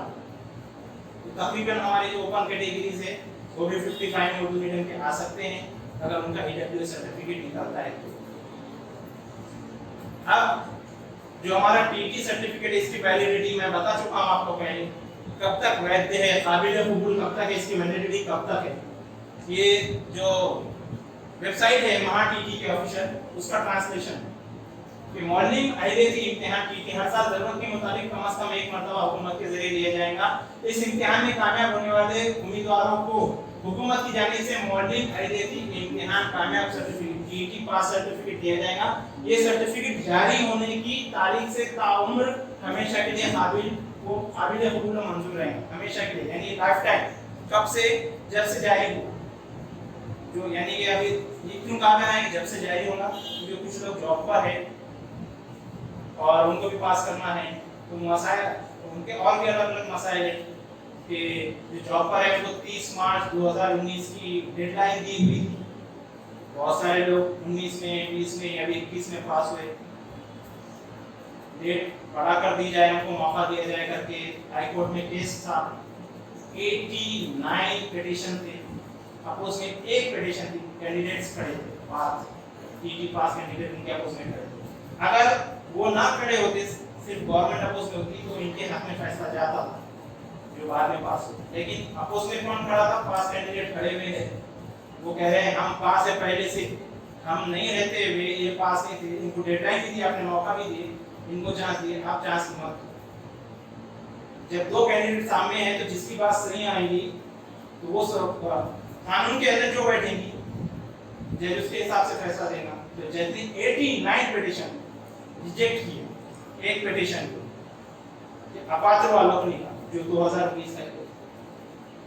सुप्रीम कोर्ट में मसला है, 4 हफ्तों का उसने मुद्दत दी हुई है सुप्रीम कोर्ट ने, ये जो एक बच्चे थे इनको कि आप अपना जवाब दाखिल करो। हिंगोली के ही है जो डाले हुए हैं बीएड बेरोजगार, उन्होंने संगठन बनाई हुई है, जो पास हो गए वो लोग, और उनका कहना है कि अब हम यहाँ पर हमने 2013 से बोले थे, लेकिन सेंट्रल में हम 2011 से बोलने लगे सुप्रीम कोर्ट। सेंट्रल में तो 2011 से लागू हो गया था ना, यहाँ पर 13 से, वहाँ हम कहेंगे कि अपने हल्फनामे में कि 2011 से, यानी ऊपर के सुप्रीम कोर्ट में जाने के लिए ऊपर के 2 वालों को टेंशन दे रहे हैं, लेकिन 11-12 वालों को टेंशन नहीं आएगा ज्यादा, क्योंकि शासन का हियार जो था वो वासे 13 का था। और सेंट्रल की जो चीजें स्टेट में जो अप्लाई होती है 1 साल 2 साल ड्यूटी होती है, जैसा कि वेतन आयोग वगैरह कुछ भी रहता है, कोई भी कानून बनता है सेंट्रल में बनता है, उसको 1-2 साल के बाद उसमें कुछ चीजें देकर कुछ छोड़कर अप्लाई करती है, तो इस हिसाब से ऊपर को तो नहीं है, लेकिन 13 के बाद वालों का भी खतरा है। मैं सुनहरे ख्वाब नहीं दिखाता, हकीकत बताता। बातें कड़वी लग सकती है कुछ, लेकिन हकीकत क्या है वो आपको जानना जरूरी है। कितने कैंडिडेट्स यहाँ पर अभी जॉब पर है, जरा हाथ उठाएंगे, यानी जिनके गर्दन पे तलवार आ चुकी है कुछ है। पहले सर पे लटकती थी, आप गर्दन पे आ गई, और जो पास हो गए थे वो समझ रहे थे कि हम भी कहते थे अब आपकी तलवार हट गई। लेकिन जो पास नहीं है उनके साथ साथ जो बाद में पास हुए उनके भी गर्दन पे रखिए, बस आप कभी भी सर कलम करने का ऑर्डर आ सकता है। दुआ करो कि ना आए, कि जो लग चुके हैं अब तक उनके लिए, लेकिन गवर्नमेंट जॉब के लिए तैयारी कर दो साथ में। अगर खुदा ना खास्ता सुप्रीम कोर्ट का फैसला भी टीटी पास वालों के हाथ में अगर आ जाता है, ज्यादा चांसेस है। क्यों? क्योंकि अप्रैल 2021 में सुप्रीम कोर्ट का गुजरात का सेम केस के ऊपर फैसला आया है। माइनॉरिटी सोसाइटीज को सुप्रीम कोर्ट ने टीटी लागू करार दिया है। सुप्रीम कोर्ट अलग अलग स्टेट के लिए एक ही मैटर पर अलग अलग फैसला नहीं सुना सकती। कानून जब एक ही सबके लिए है ना हिंदुस्तान में, चाहे गुजरात स्टेट हो महाराष्ट्र स्टेट, तो गुजरात स्टेट के लिए जब उन्होंने फैसला सुना कि इसके साथ कोई कॉम्प्रोमाइज नहीं करना अपॉइंटमेंट के साथ, क्या माइनॉरिटी इंस्टीट्यूट को काबिल असातिज़ा की जरूरत नहीं है? ऐसा कहा आप पास कीजिए, पास कैंडिडेट दीजिए। हम सिर्फ अक्सर सोचते हैं माइनॉरिटीज के हद तक, हम सिर्फ सोचते हैं, अक्सर हमारी सोच होती है माइनॉरिटीज के बाद मीडियम उर्दू मीडियम के हद तक या अपनी कम्युनिटी के हद तक, लेकिन फैसले जो आते हैं पूरे हिंदुस्तान, पूरे सभी मज़ाहिब, सभी मीडियम्स के हिसाब से आते हैं। क्योंकि एक के हक में अगर फैसला दिया जाए तो उसकी वजह से दूसरे जो मेजॉरिटी वाले हैं वो ज़्यादा तादाद में हो, वो ज़्यादा तादाद में, तो अक्सर ज़्यादातर फैसले तो माइनॉरिटीज के हक में नहीं जाते, सिर्फ इसी वजह से। जैसा कि 2017 के बाद टीटी पास होने वाले पहले टेस्ट देते हुए जा रहे हैं कि भाई हमारे वैकेंसी खाली है, हम बाद में पास हुए हमको लो, लेकिन उधर देखो अगर 1.25 लाख लोग पास है, 12,000 ही जगह निकले थे। इधर अगर तुमको चांस दे दो, उधर मराठी वालों को चांस नहीं देना पड़ेगा, वो कितना कंपटीशन बढ़ेगा। तो फिर जो ऑलरेडी जो पहले वाले पास है वो आने देंगे उनको। तो बातें भी की जाए या सोची जाए तो कानून कायदे की कोई मालूमात रखकर या उन जानकारों से बात करके उनकी बात पे भरोसा करके क्या है। जिन उम्मीदवारों ने मॉर्निंग एलएडी इम्तिहान पास किया है वो अपनी काबिलियत की सतह में इजाफे के लिए मुतअद्दिद बार इम्तिहान दे सकते हैं। टीटी इम्तिहान पास कर लिए, लाइफ टाइम वैलिडिटी है, आप 22 महीने देने के और इम्तिहान बार-बार दे सकते हैं। मेरी एडवाइस है मत एक मर्तबा दीजिए काफी, पर्सनली में एक बार दीजिए ना, उसको एक बार साबित कर दे बस काफी। कहीं भी फिर बाद में उसमें पैसे और मेहनत जाया करने का, वो मेहनत दूसरी चीजों में लगाओ, पढ़ाई पर लगाओ, ट्यूशन अगर से लेते हैं वो लगाओ, सोसाइटी में बच्चों को पढ़ाने का, टेट की तैयारी में लगाओ। किस तरह 2 घंटे में 130 मिनट में आप लोग 200 सवाल हल कर सकते हो, उसके ऊपर लगाओ। जो मेहनत जहाँ लगानी चाहिए वहीं लगाना चाहिए। हम अक्सर क्या करते हैं, गलत जगह पर हमारी मेहनत ज़ाय हो जाती है, खासतौर से हमारे लड़कों की मेहनत जो होटलों में मुंह जो ज़ाय हो जाए। अगर ये मेहनत अगर सही जगह पर लग जाए, टेक्नोलॉजी, एजुकेशन, तो हमारे फॉर्म बहुत आगे जाए। मौलवी महले थी इम्तिहान पास करने वाले उम्मीदवारों को बराह रास्त नौकरी नहीं मिलेगी। अगर आप पीटी पास करते हैं मतलब आप जॉब के लिए एलिजिबल नहीं है, साफ साफ कहा गया है, और ना ही उन्हें मुलाजमत हासिल करने का हक होगा। आप इस बेस पे कोर्ट में केस भी नहीं कर सकते कि हम पीटी पास हैं तो जॉब करो। अक्सर जब से 2014 में जो बैच लगी थी, 2010 का फैसला आया, 2014 में जो 668 बच्चे लगे, सबको लग रहा है कि कोर्ट में जाने से मसाइल हल हो जाते हैं। रेयर केस है गवर्नमेंट के खिलाफ है, तो रेयर केस में से दूसरा केस था हिंदुस्तान में जो हुकूमत के खिलाफ है। एक तो हरियाणा है, ये उत्तर प्रदेश का कुछ केस था जिसमें एजुकेशन मिनिस्टर कुमार सजा भी हुई थी सेम मैटर में, भर्ती घोटाले में। दूसरा हमारे पास 2010 में 3610 पिटीशन थी, नवीद अहमद खान औरंगाबाद के ये उनके नाम पर एक उन्होंने केस डाला था वो। उसके बाद से तो हमारे पास ऐसा कोई भी समझता है कोर्ट में जाएंगे, हमारे अपना फैसला आ जाएगा, तो वो लोग वो केस देख रहे हैं ना, 89 पिटीशन देखना होगा, 89 पिटीशन एक साथ पे ड्राफ्ट होगा। तो कानून में अगर आप बैठते हैं, सबसे पहले मालूम करो आप सही है या नहीं, आप रूल्स में जीआरएस में बैठते हैं या नहीं। ठीक है, चलिए नेक्स्ट। फीस, इम्तिहान की फीस कितनी है? पेपर फर्स्ट ओपन कैटेगरीज के लिए, ओबीसी के लिए, ईडब्ल्यूएस के लिए, यानी कि सभी के लिए 500 रुपये है। उर्दू मीडियम में देखा जाए तो सभी के लिए 500 रुपये पेपर फर्स्ट, पेपर सेकंड के लिए भी 500। अगर दोनों पेपर दे रहे हैं तो 200 रुपये का डिस्काउंट है, 800 रुपये। जो पेपर सीटीटी फर्स्ट पास है, सेकंड देने वाले हैं, 200 का डिस्काउंट देने के लिए दोनों में मत कर लो, क्योंकि पहला पेपर देकर हम जब सेकंड पेपर देने जाते हैं तो पहले पेपर की थकान होती है जो दूसरे पे असरअंदाज होती है। सिर्फ सेकंड ही भरे जो फर्स्ट पेपर सीटीटी पास। और दोनों के 800, 250 और 400 किसके लिए है? जो एससी एसटी है और या फिर जो अपंग है, माजूर है, ये है। तो आपका सर्टिफिकेट अगर आपके पास है तो आपको एक पेपर के लिए 250 है, दो पेपर के लिए 400। नेक्स्ट, अब देखिए सवालिया पर्चे की तरतीब और तश्कील। आप पहली बार इम्तिहान दे रहे हैं, कुछ लोग पहले दे चुके होंगे तो वो देख लीजिए। सीटीटी महाटीटी का ये का तो सेम है, अंदर का कंटेंट।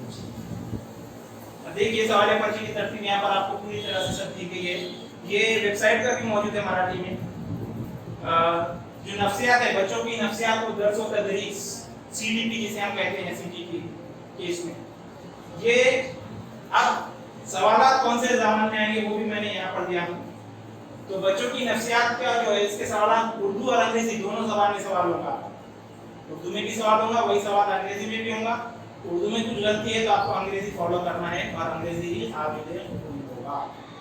हम अक्सर ऑब्जेक्शन इन यानी कि नफ्सियात, रियाजी, मावलियात पे जो तो सवाल की गलती का हम उर्दू का बताते हैं और वो काबिल कबूल नहीं होते, फिर हम कहते हैं कि डिपार्टमेंट ने कबूल नहीं किया। तो वहाँ कहा जाता है कि आपको अगर गलती नजर आ रही है तो आप इंग्लिश में देखो। अगर इंग्लिश में भी गलती है तो वो कबूल की जाएगी, अगर इंग्लिश में नहीं है तो उसको काबिल कबूल नहीं होगा। वहाँ पर आप इंग्लिश से रेफर करना पड़ेगा। तो हमारा इंग्लिश जबान में भी माहिर होना इसलिए जरूरी है। 30 सवाल होते हैं, हर सवाल 1 नंबर का होता है। ऑब्जेक्टिव मालूसी सवाल है वह 30 मिनट, एक सवाल को 1 मिनट। सभी इसी तरह है। जबानदानी ओवर जाहिर है, उर्दू लेंगे हम, है ना, तो उससे तो कोई मराठी इंग्लिश लेके पैरों पे कुल्हाड़ी नहीं मारेगा। उर्दू मीडियम का कैंडिडेट 30 नंबर अपने जाहिर नहीं करेगा। तो जबानदानी ओवर जो है तो प्रथम भाषा, फर्स्ट लैंग्वेज उर्दू, ये सवाल उर्दू के उर्दू में रहेंगे, उर्दू का सवाल इंग्लिश में नहीं आएगा। सर ने बोले थे उर्दू इंग्लिश दोनों में सवाल है बोले, लेकिन लैंग्वेजेस है इनका सवाल सिर्फ इसी में रहेगा। सवाल की तादाद 30, नंबरात 30 और टाइम 30। अभी मैं बार-बार नहीं कहूंगा, ये सेम ही है। जबानदारी दुआ में अगर आप फर्स्ट उर्दू ले रहे हैं तो सेकंड आप मराठी या इंग्लिश, दो ऑप्शन है आपके पास। मराठी वाले के पास सिर्फ इंग्लिश है, डायरेक्ट इंग्लिश ऑटोमेटिकली सेलेक्ट होगा, और जिसने इंग्लिश फर्स्ट लैंग्वेज लिया उसका ऑटोमेटिकली मराठी सेलेक्ट हो जाता है। उर्दू वालों के पास दो ऑप्शन है, बहुत सहूलत दी गवर्नमेंट ने, कि हम गवर्नमेंट को पूछते हैं उनको उर्दू और अंग्रेजी का उन्होंने ऑप्शन दिया है। जिसको मराठी लेना है मराठी लो, जिसको अंग्रेजी लेना है वो अंग्रेजी। रियाजी के भी सवाल उर्दू और अंग्रेजी में होंगे। कहीं आपको कुछ गलती अगर उर्दू में नजर आ रही है तो आपको सवाल अंग्रेजी में देखकर करेक्ट करके उसका करेक्ट आंसर देने की कोशिश करें। रियाजी उर्दू में अगर सवाल गलत लग रहा है तो छोड़ दो, ये तो रद्द हो जाएगा, या कुछ भी देकर आगे बढ़ोगे मत सोचो, वो सवाल आप आसान हो सकता है, इंग्लिश में देखकर आप उसके नंबर हासिल कर सकते हैं। उसके बाद माहौल का मुताला, एनवायरमेंटल स्टडीज, ये उर्दू और अंग्रेजी में दोनों सवाल होंगे। टोटल 150 सवाल, 150 नंबर, सभी के सभी ऑब्जेक्टिव केबीसी की तरह एक सवाल पूछा जाएगा और हर सवाल आपको ले जाएगा 1 करोड़ की तरफ नहीं, ना 5 करोड़ की तरफ, पास होने की तरफ। हर सवाल आपको टीटी पास की तरफ लेके जाएगा और वक्त 150 मिनट। ठीक है, नेक्स्ट। अब अगला पेपर, सवालिया पर्चे की तरतीब व तश्कील, पेपर सेकंड, पर्चे दुआ। अब यहाँ पर भी सेम है, बच्चों की नफ्सियात सेकंड पेपर के लिए सेम है। जबानदानी उर्दू सेम है, जबानदानी मराठी भी सेम है, लेकिन यहाँ पर आपको चेंज, ये पहले इसमें आपने देखे कि वहाँ पर आपको एक रियाजी है और एक माहौलियाती मुताला है। यहाँ पर आपको दोनों में से कोई एक सेलेक्ट करना है। आप सेलेक्ट कैसा करें इस पे ध्यान दीजिए। अगर आपका बीएससी है, सेकंड पेपर दे रहे हैं ना, बीएससी है तो रियाजी और साइंस सेलेक्ट कर लेंगे। फिर बीएड में क्या सब्जेक्ट है देखने की जरूरत नहीं। अक्सर बीएड में साइंस और हमारा ज्योग्राफी आप क्या लेना ऐसे प्रॉब्लम्स आ रहे हैं, तो सीधा सीधा बीएससी है रियाजी और साइंस, बीए है समाज सोशल साइंस, बस। बीकॉम है मसले हैं उनके, कैलकुलेटर एग्जाम फिर भी देना चाहेंगे वो, तो दोनों में से कोई भी। अब इसके 30 नहीं, इसके 60 सवाल है। रियाजी के 30, साइंस के 30, इस तरह से। या फिर समाज उलूम है तो पूरा उसमें डिवाइड है, तारीख, ज्योग्राफी, शहर, तीनों में मिला के 60 सवाल है, 60 नंबर। और ये यानी यहाँ पर आपको एक मजमून कोई भी कम हो जाता है। नेक्स्ट, अब आते हैं ऑनलाइन फॉर्म कैसे भरें। सबसे पहली बात, पिछले साल जो बहुत सारे मसाइल आए उसके हिसाब से, और आज हमने पहले भी कहा कि आज हमारे पास एंड्रॉइड मोबाइल इतने भारी है कि नेट कैफे की जो है तो साइट स्लो होती है, लेकिन हमारे मोबाइल पे इसी से काम होता है, काम भरे जाता है मोबाइल पे भी। हमारा मोबाइल, मैं कहता हूँ मेरे मोबाइल में कंप्यूटर है, कंप्यूटर है हमारा। कंप्यूटर पे जितने काम होते हैं पूरे काम मोबाइल पर होते हैं। अब सबसे पहले ऑनलाइन फॉर्म बजाते खुद भरे। आपके पास लैपटॉप है तो सीधा सीधा लैपटॉप लेकर, कंप्यूटर है, पीसी है, इसको कनेक्ट करके मोबाइल कनेक्ट करके आप भर सकते हैं। नहीं तो मोबाइल पर भी आप भर सकते हैं। साइट को डेस्कटॉप मोड कर देना। डेस्कटॉप मोड कर देने के बाद आपका जो तो मोबाइल कंप्यूटर का काम करेगा। जो साइट इसमें नहीं ओपन होती मोबाइल में, वो भी ओपन होगा। अगर क्रोम में नहीं हो रहा है कोई चीजें, तो फायरफॉक्स सॉफ्टवेयर रखिए साथ में। जो चीजें क्रोम में ओपन नहीं होती, फायरफॉक्स सॉफ्टवेयर में वो काम होगा। जैसा कि अभी सबसे पहले मैंने ये टीईटी का वीडियो बनाया कि लाइफ टाइम हो गया, 2-4 कॉल आए, सर वेबसाइट तो चल नहीं रही, आपने कहां से लाई? मैंने वेबसाइट से लाई, मोबाइल पे लाई। नहीं बोले हमने, हमारे पास नहीं खुली, क्या में खुली? क्रोम में। मतलब फायरफॉक्स डाउनलोड करके खोल के देखो खुलता है। तो बाद में कॉल आया सर खुल गया। तो जो साइट्स क्रोम में नहीं खुलती फायरफॉक्स में खुल जाती। फायरफॉक्स में अच्छे से काम करता है, फास्ट होता है। तो फॉर्म सबसे पहले खास तौर से लड़कियां, लड़के तो सभी मुझसे बढ़ते हैं लेकिन कुछ लड़के भी जाते हैं, तो सभी के लिए कह रहा हूं, लेकिन खास तौर से लड़कियों को कह रहा हूं, अपना फॉर्म खुद भरे। नेट कैफे पे जाकर ना भराए या अपने भाई अब्बा के जरिए किसी के जरिए ना भराए, मुश्किल होती है। प्रॉब्लम्स हमारे सामने आ चुके हैं, उसके तजुर्बे की बुनियाद पे कह रहे हैं। शोहर जाते हैं, वालिद साहब जाते हैं, भाई जाता है। नेट कैफे वाला तो वही भरेगा जो आप बोलेंगे। उसने बोला लैंग्वेज को नहीं देना। शोहर जॉब पर है या वालिद साहब है, मालूम है कि आगे बेटे, हमारा अक्सर सोच रही थी इंग्लिश रियाजी की सोच रही थी, है ना। अक्सर हमारे घर के बच्चे भी हम इंग्लिश मीडियम में जाते हैं, उनको नौकरी तो उर्दू मीडियम में करना है, लेकिन हमारे घर के बच्चे इंग्लिश मीडियम में पढ़ते हैं। होंगे ना यहाँ पर भी कुछ लोग होंगे जिनके घर के बच्चे, खुद के बच्चे, घर के बच्चे, भाई बहन इंग्लिश मीडियम में होंगे। और हम चाहते हैं कि हमारे बच्चे, हमको जॉब उर्दू में मिले।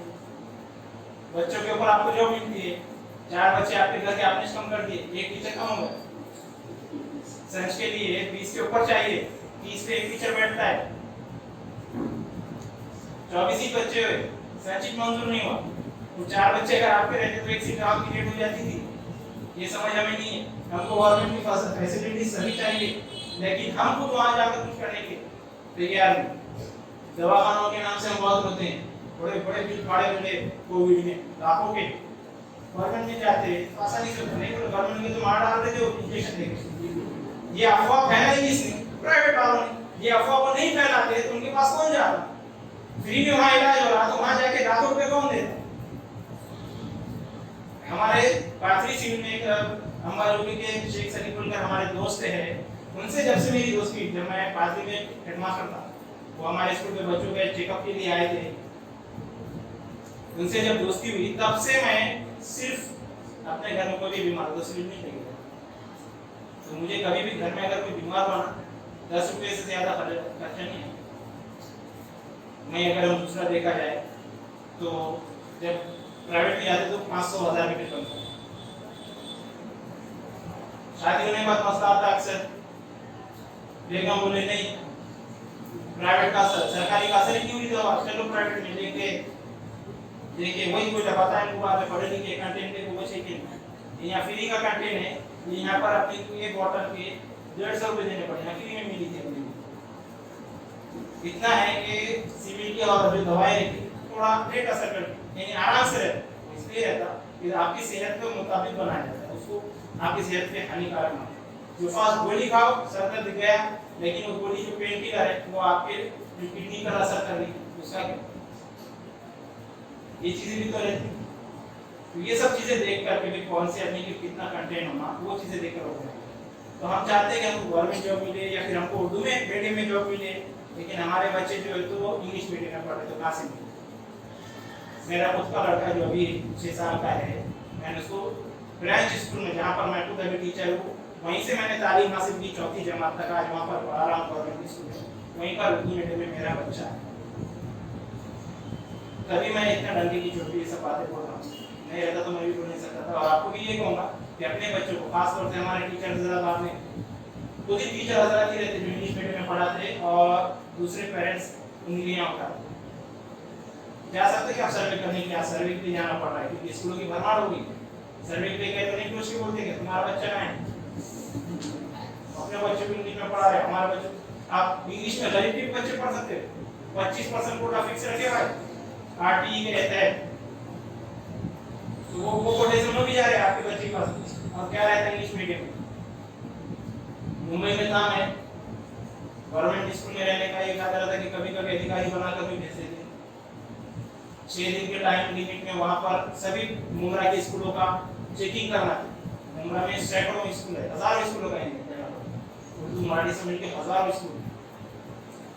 अब 2 सीआरपी मिलके, एक गढ़ अधिकारी 2 सीआरपी मिलके तो पूरा 1000 स्कूल 6 दिन में नहीं कर सकते। उन्होंने टीचर्स जो उनको अच्छे लगते थे उनकी टीम बनाई, तो उसमें हमको भी शामिल करे, हमको 16 स्कूल मिले जिसमें से 13 इंग्लिश मीडियम के 3 उर्दू मीडियम।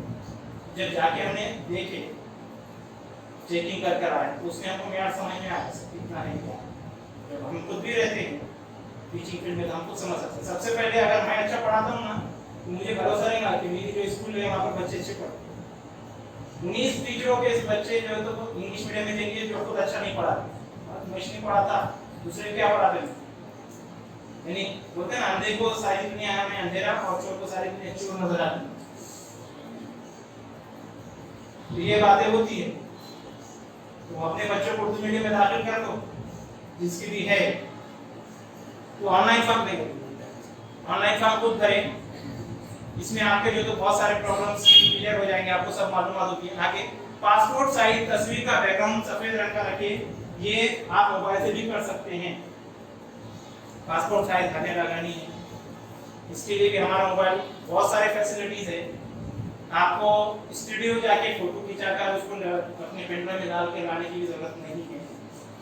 आप अपने मोबाइल से फोटो ले लो, और एक वेबसाइट है रिमूव बैकग्राउंड, remove.bg, बैकग्राउंड का बीज, उस पर जाइए, डायरेक्ट अपलोड का ऑप्शन आता, अपलोड पे क्लिक कीजिए, फोटो जो है सेलेक्ट करके अपलोड कीजिए, डायरेक्ट बाकी पूरा बैकग्राउंड हटा के पीछे का बैकग्राउंड क्लियर कर दो। नीचे थोड़ा सा एडिट के ऊपर बड़ा सा क्लिक दबाओ, वहीं पर राइट साइड में ऊपर एडिट होता है, वहां पर नीचे आकर कलर भी देता है, व्हाइट कलर सेलेक्ट करो, आपने अपने मोबाइल से अपनी फोटो व्हाइट बैकग्राउंड में आ जाए, वो आप अच्छे से अपलोड करो, बाद में दिक्कत नहीं आएगी। नहीं तो फिर फोटो क्लियर नहीं है बोल के हाथ टिकट लग जाता है, आपकी साइन वगैरह भी आप जाते कर सकते। अब वहाँ रहता है कि फोटो आपको 100 KB में होना और साइन भी तो 50 KB में होना। रीसाइज के सॉफ्टवेयर बहुत सारे हैं, लेकिन आपको एकदम आसान तरीका बताता हूँ। फोटो थोड़ी बड़ी लेना, उसको जब क्रॉप करेंगे तो खुद का वो साइज कम होता।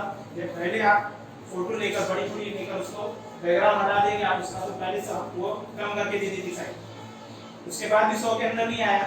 मोबाइल का कैमरा हमारे अगर 64 मेगापिक्सल 108 मेगापिक्सल है तो ज्यादा बनता है एमबी में, तब भी नहीं आया तो उसको क्रॉप करेंगे, जब आ जाता है उसके बाद भी नहीं हो रहा है तो उसको घर के दूसरे नंबर पे हमारे व्हाट्सएप कर दो। जब वो नंबर पे व्हाट्सएप करेंगे ना तो व्हाट्सएप में क्वालिटी के और लो हो जाती है, वो वहाँ पर के वहाँ कम होकर पहुँच जाता है, वहाँ से आपको वाले मोबाइल से आप डाउनलोड कर सकते हैं। अपलोड कर सकते हैं। फोटो 100 KB में होना, साइन आपकी 50 KB में होना। फॉर्म भरते वक्त सभी रिजल्ट और सर्टिफिकेट पास रखें। फॉर्म भरने बैठे ना, टोटल रिजल्ट सर्टिफिकेट ओरिजिनल या फिर उनकी जेरॉक्स साथ में रखें। अंदाजे पे पूछने, क्योंकि पूरे हर चीज की, हर सर्टिफिकेट की एक एक चीज अंदर डालनी है। सर्टिफिकेट नंबर डालना है, सीट नंबर डालना है, पासिंग ईयर डालना है, हर चीज डालना। ये चीजें साथ में लेके बैठो। एटीएम कार्ड साथ में रखें। फॉर्म भरने के बाद लास्ट में पे करने के लिए हमारा जो डेबिट कार्ड, एटीएम कार्ड, उससे आसानी से पे हो जाता है। जो 16 नंबर है सामने के, उसमें डालिए। पीछे का जो पीछे व्हाइट पट्टी के ऊपर 3 नंबर होते हैं वो डालिए। सीसीवी पिन में एक्सपायरी डेट डालिए कार्ड की। नीचे जो नाम आता है, जो कार्ड पे नाम है वो डाल दीजिए। कार्ड पे अगर नाम नहीं है तो आपका जो पासबुक पे नाम है वो डाल दीजिए। पे कर लो। ओटीपी आता, ओटीपी डालो, पिन पे कर लो, आपका पे भी हो जाता आसानी से। इसके बाद फॉर्म मुकम्मल भरना है। इसके बाद प्रिंट जरूर ले और इस पर आईडी पासवर्ड लिख कर रख ले। आईडी पासवर्ड फॉर्म भरने के बाद आपको ईमेल और मोबाइल नंबर पे आएगा। लेकिन लास्ट टाइम के तजुर्बे की बिना पर कह रहा हूं कि जो फॉर्म है मुकम्मल भरने के बाद उसकी प्रिंट जरूर निकाले, जरूर निकाले, जरूर निकाले। उसके ऊपर आईडी पासवर्ड लिख कर रखे और इस प्रिंट को अपनी जान से ज्यादा संभाल के रखे। पिछले पीटी के बहुत मसले आए थे। जनवरी में या दिसंबर में एग्जाम हुआ, अगस्त में रिजल्ट आया, सर हमने प्रिंट निकाले थे, घूम गई। कैसे घूमती? निकाले नहीं थे, निकाले थे, घूम गई। ठीक है, घर चेंज करने में घूम गई। मोबाइल नंबर चेंज कर दिए बेटे हमने। ईमेल आईडी कौन सा था नहीं पता, वो कैफे वाले ने डाला था, कौन सा उसका डाला था, किसका डाला था नहीं पता। फॉर्म नहीं तो ये चीजें भी नहीं दिखती। फॉर्म नहीं तो उसमें दिख जाता। पासवर्ड भूल भी गए तो आईडी तो मैसेज एसएमएस से आती है, फिर हम उसको फॉरवर्ड पासवर्ड करके ले सकते हैं। लेकिन जब फॉर्म ही नहीं है, मोबाइल नंबर भी चेंज हुआ, तो ये प्रॉब्लम आई है पिछले बार। इसलिए बता रहा हूँ कि इसलिए अपने फॉर्म को अपनी जान से ज्यादा उसकी हिफाजत करना है। फॉर्म भरने के लिए मंतजर वेबसाइट पे जाए। अब आपको खुद फॉर्म भरना है www.mahatt.in। गूगल पे सिर्फ mahatt.in भी डाले तो वेबसाइट आ जाती है। वेबसाइट कैसी आपने पिछले पीपीटी में देखे, आगे भी आप देख लेंगे। फॉर्म कैसे भरे इसी में आगे देखते हैं। सबसे पहले वेबसाइट की मुकम्मल मालूमात का बारीकी से मुताला करें। तकरीबन मालूमात आज आपको इस सेमिनार में मिल रही है, तो इस सेमिनार वालों को तो ज्यादा मुताला करने की जरूरत है, लेकिन फिर भी एक नजर मार लीजिए। जो लोग सेमिनार में नहीं है उन्होंने पहले बारीकी से मुताला करना पूरी मालूमात का, एक एक टैब पर क्लिक कर और जो अभी फिलहाल जो उसके ऊपर पीडीएफ मौजूद है वो पीडीएफ पूरा पढ़, क्योंकि वही पीडीएफ आगे जो तो फॉर्म के अंदर भी आता है। तो सबसे पहले वेबसाइट की मुकम्मल मालूमात का बारीकी से मुताला कर लो। मुकम्मल मालूमात का मुताला करने के बाद उसको पढ़ने के बाद साइट पर जो नवीन नोंदनी लेफ्ट साइड में बटन आएगा, मोबाइल पर भी जो तो आपको डेस्कटॉप साइट करके फॉर्म भरना पड़ेगा। लेफ्ट साइड में यहाँ बटन आएगा, उस पर क्लिक करें, इस तरह नवीन नोंदनी रजिस्ट्रेशन। उसके बाद रजिस्ट्रेशन से मुतालिक मुकम्मल मालूमात का मुताला करके नीचे दिए गए चेक बॉक्स पर क्लिक करें। जो पूरी जो मालूमात है, अभी जो पीडीएफ अवेलेबल है या इंस्ट्रक्शन पूरी जो व्हाट्सएप पर आई हुई है वहां से डाउनलोड करके भेजी हुई वो पूरी पढ़ ले, वही इंस्ट्रक्शन उसमें रहते हैं। उसके बाद नीचे बॉक्स आता है छोटा सा, उस पर क्लिक करना पड़ता है। उसके बाद नवीन नोंदनी नीचे फिर से लिखा हुआ आता है, उस पर क्लिक करें। खुले हुए पेज पर जो पेज ओपन होगा आपके सामने, उस पर दर्ज जो फॉर्म पर जो मालूमात पूछी गई है वो पूरी मालूमात आपको एसएससी का सर्टिफिकेट 10वीं की जो सनद है उसके मुताबिक करना है। आप कुछ कहेंगे कि हमारा जो तो शादी के बाद नाम चेंज हो गया, लड़कों में किसी और वजह से आपका नाम चेंज करना पड़ा, सरनेम या स्पेलिंग मिस्टेक वगैरह होता है, नाम चेंज हुआ 10वीं के बाद, 10वीं के सर्टिफिकेट पे लगे, लेकिन यहाँ पर आप नवीन नोंदनी कर रहे हैं। पहले एसएससी के सर्टिफिकेट पे जो इंफॉर्मेशन है आपकी, जैसा नाम जैसा डेट ऑफ बर्थ है वही डालना है। अपना नाम, वालिद का नाम, सरनेम, मोबाइल नंबर और ईमेल आईडी बिल्कुल दुरुस्त, जो एकदम करेक्ट। अक्सर ईमेल आईडी में गलती कर लेते हैं, तो वो इसमें कहीं भी स्पेस नहीं होता, डॉट @ ये सब चीजें बराबर लगा के, .com की जगह बराबर लास्ट में .com वगैरह सब लिखे। तो ये इतनी मालूमात आपको पहले बनती है एसएससी सर्टिफिकेट के मुताबिक। आपका मोबाइल नंबर जो हमेशा रहता है वो डालिए, बदलने वाला नंबर ना डालें। आप इंदिराज फाइल में दर्ज ईमेल और मोबाइल नंबर जो डाले आपने, उसके ऊपर आपको एसएमएस आएगा और मेल पर मेल आईडी पर मेल आएगा। उसमें टीटी का रजिस्ट्रेशन आईडी होगा और पासवर्ड होगा। इसका इस्तेमाल करते हुए अगला जो पेज आपके पास आएगा उस पे आपको लॉगिन करना है, जिसमें आपको ये टीटी का रजिस्ट्रेशन आईडी और वो जो पासवर्ड दिया गया है वो डालना है। ठीक है, अब आप कहेंगे हमारा नाम चेंज का मसला है, वो आगे आपको आएगा, वहां पर आप देख सकते हैं। अभी तो फिर पहले वाले इसमें 10वीं का एसएससी के सर्टिफिकेट पे जो नाम है, जो डेट ऑफ बर्थ है, वही डालना। अब जो फॉर्म आपके सामने ओपन होगा उसके ऊपर जो मुकम्मल मालूमात सही तरीके से भरे, पूरी मालूमात एकदम ऑथेंटिक, गलत मालूमात ना भरे। नुकसान आपका होगा गलत मालूमात करने के लिए, क्योंकि अभी तो उसका वेरीफाई नहीं है। पास का सर्टिफिकेट आने जाएंगे तब वेरीफाई में बहुत सारे सर्टिफिकेट अटक जाएंगे, ये मालूमात गलत होने की वजह से। मालूमात बराबर डालें। इस तरह अपनी हालिया पासपोर्ट साइज तस्वीर और दस्तखत अपलोड करें। इसके बाद मंदरजाल बटन पर सेव और प्रीव्यू पर क्लिक करें। यहाँ पर आप जब स्टार्ट में मालूमात भरेंगे तो आपके पास ऊपर के बॉक्स में तो पूरा नाम आ जाएगा जैसा आपने डाले थे। उसके बाद नीचे चेंज द नेम, जहाँ पर आपका नाम चेंज हुआ है किसी स्पेलिंग मिस्टेक की वजह से, कुछ और वजह से, सरनेम नहीं था सर एलसी पे के बाद में उस पे आ गया था, हटाए करें, चेंज करें। ये लड़कियों का शादी के बाद नाम चेंज हुआ तो वो वहाँ पर आप चेंज नेम पर क्लिक करके बाकी वो मालूमात उसके मुताबिक आप भर सकते हैं। चेंज हुए वाला जो आपका हालिया नाम जिसके मुताबिक आपके पास आपका आधार कार्ड ये है जो भी। फिर स्क्रीन पर जाहिर शुदा जब सेव और प्रीव्यू कर लेंगे पूरी मालूमात भर के, उसके अंदर आपको जो भी सर्टिफिकेट है 10वीं 12वीं ग्रेजुएशन, पहले ये पूछा जाता है तालीमी काबिलियत, शैक्षणिक अर्हता। शैक्षणिक अर्हता में ये 10वीं 12वीं बीए एमए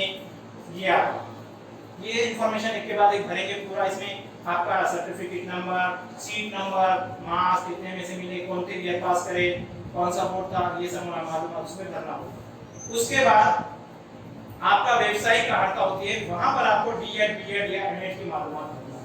आप डीएड है तो डीएड से, बीएड है तो बीएड, एमएड है तो एमएड, ये इंफॉर्मेशन। इसमें भी आपको जैसा ऊपर मैंने बताया ये सब चीजें लगती है, पासिंग ईयर्स, प्रमाण पत्र नंबर, सीट नंबर, कौन सी ईयर में पास किए, ये सब चीजें।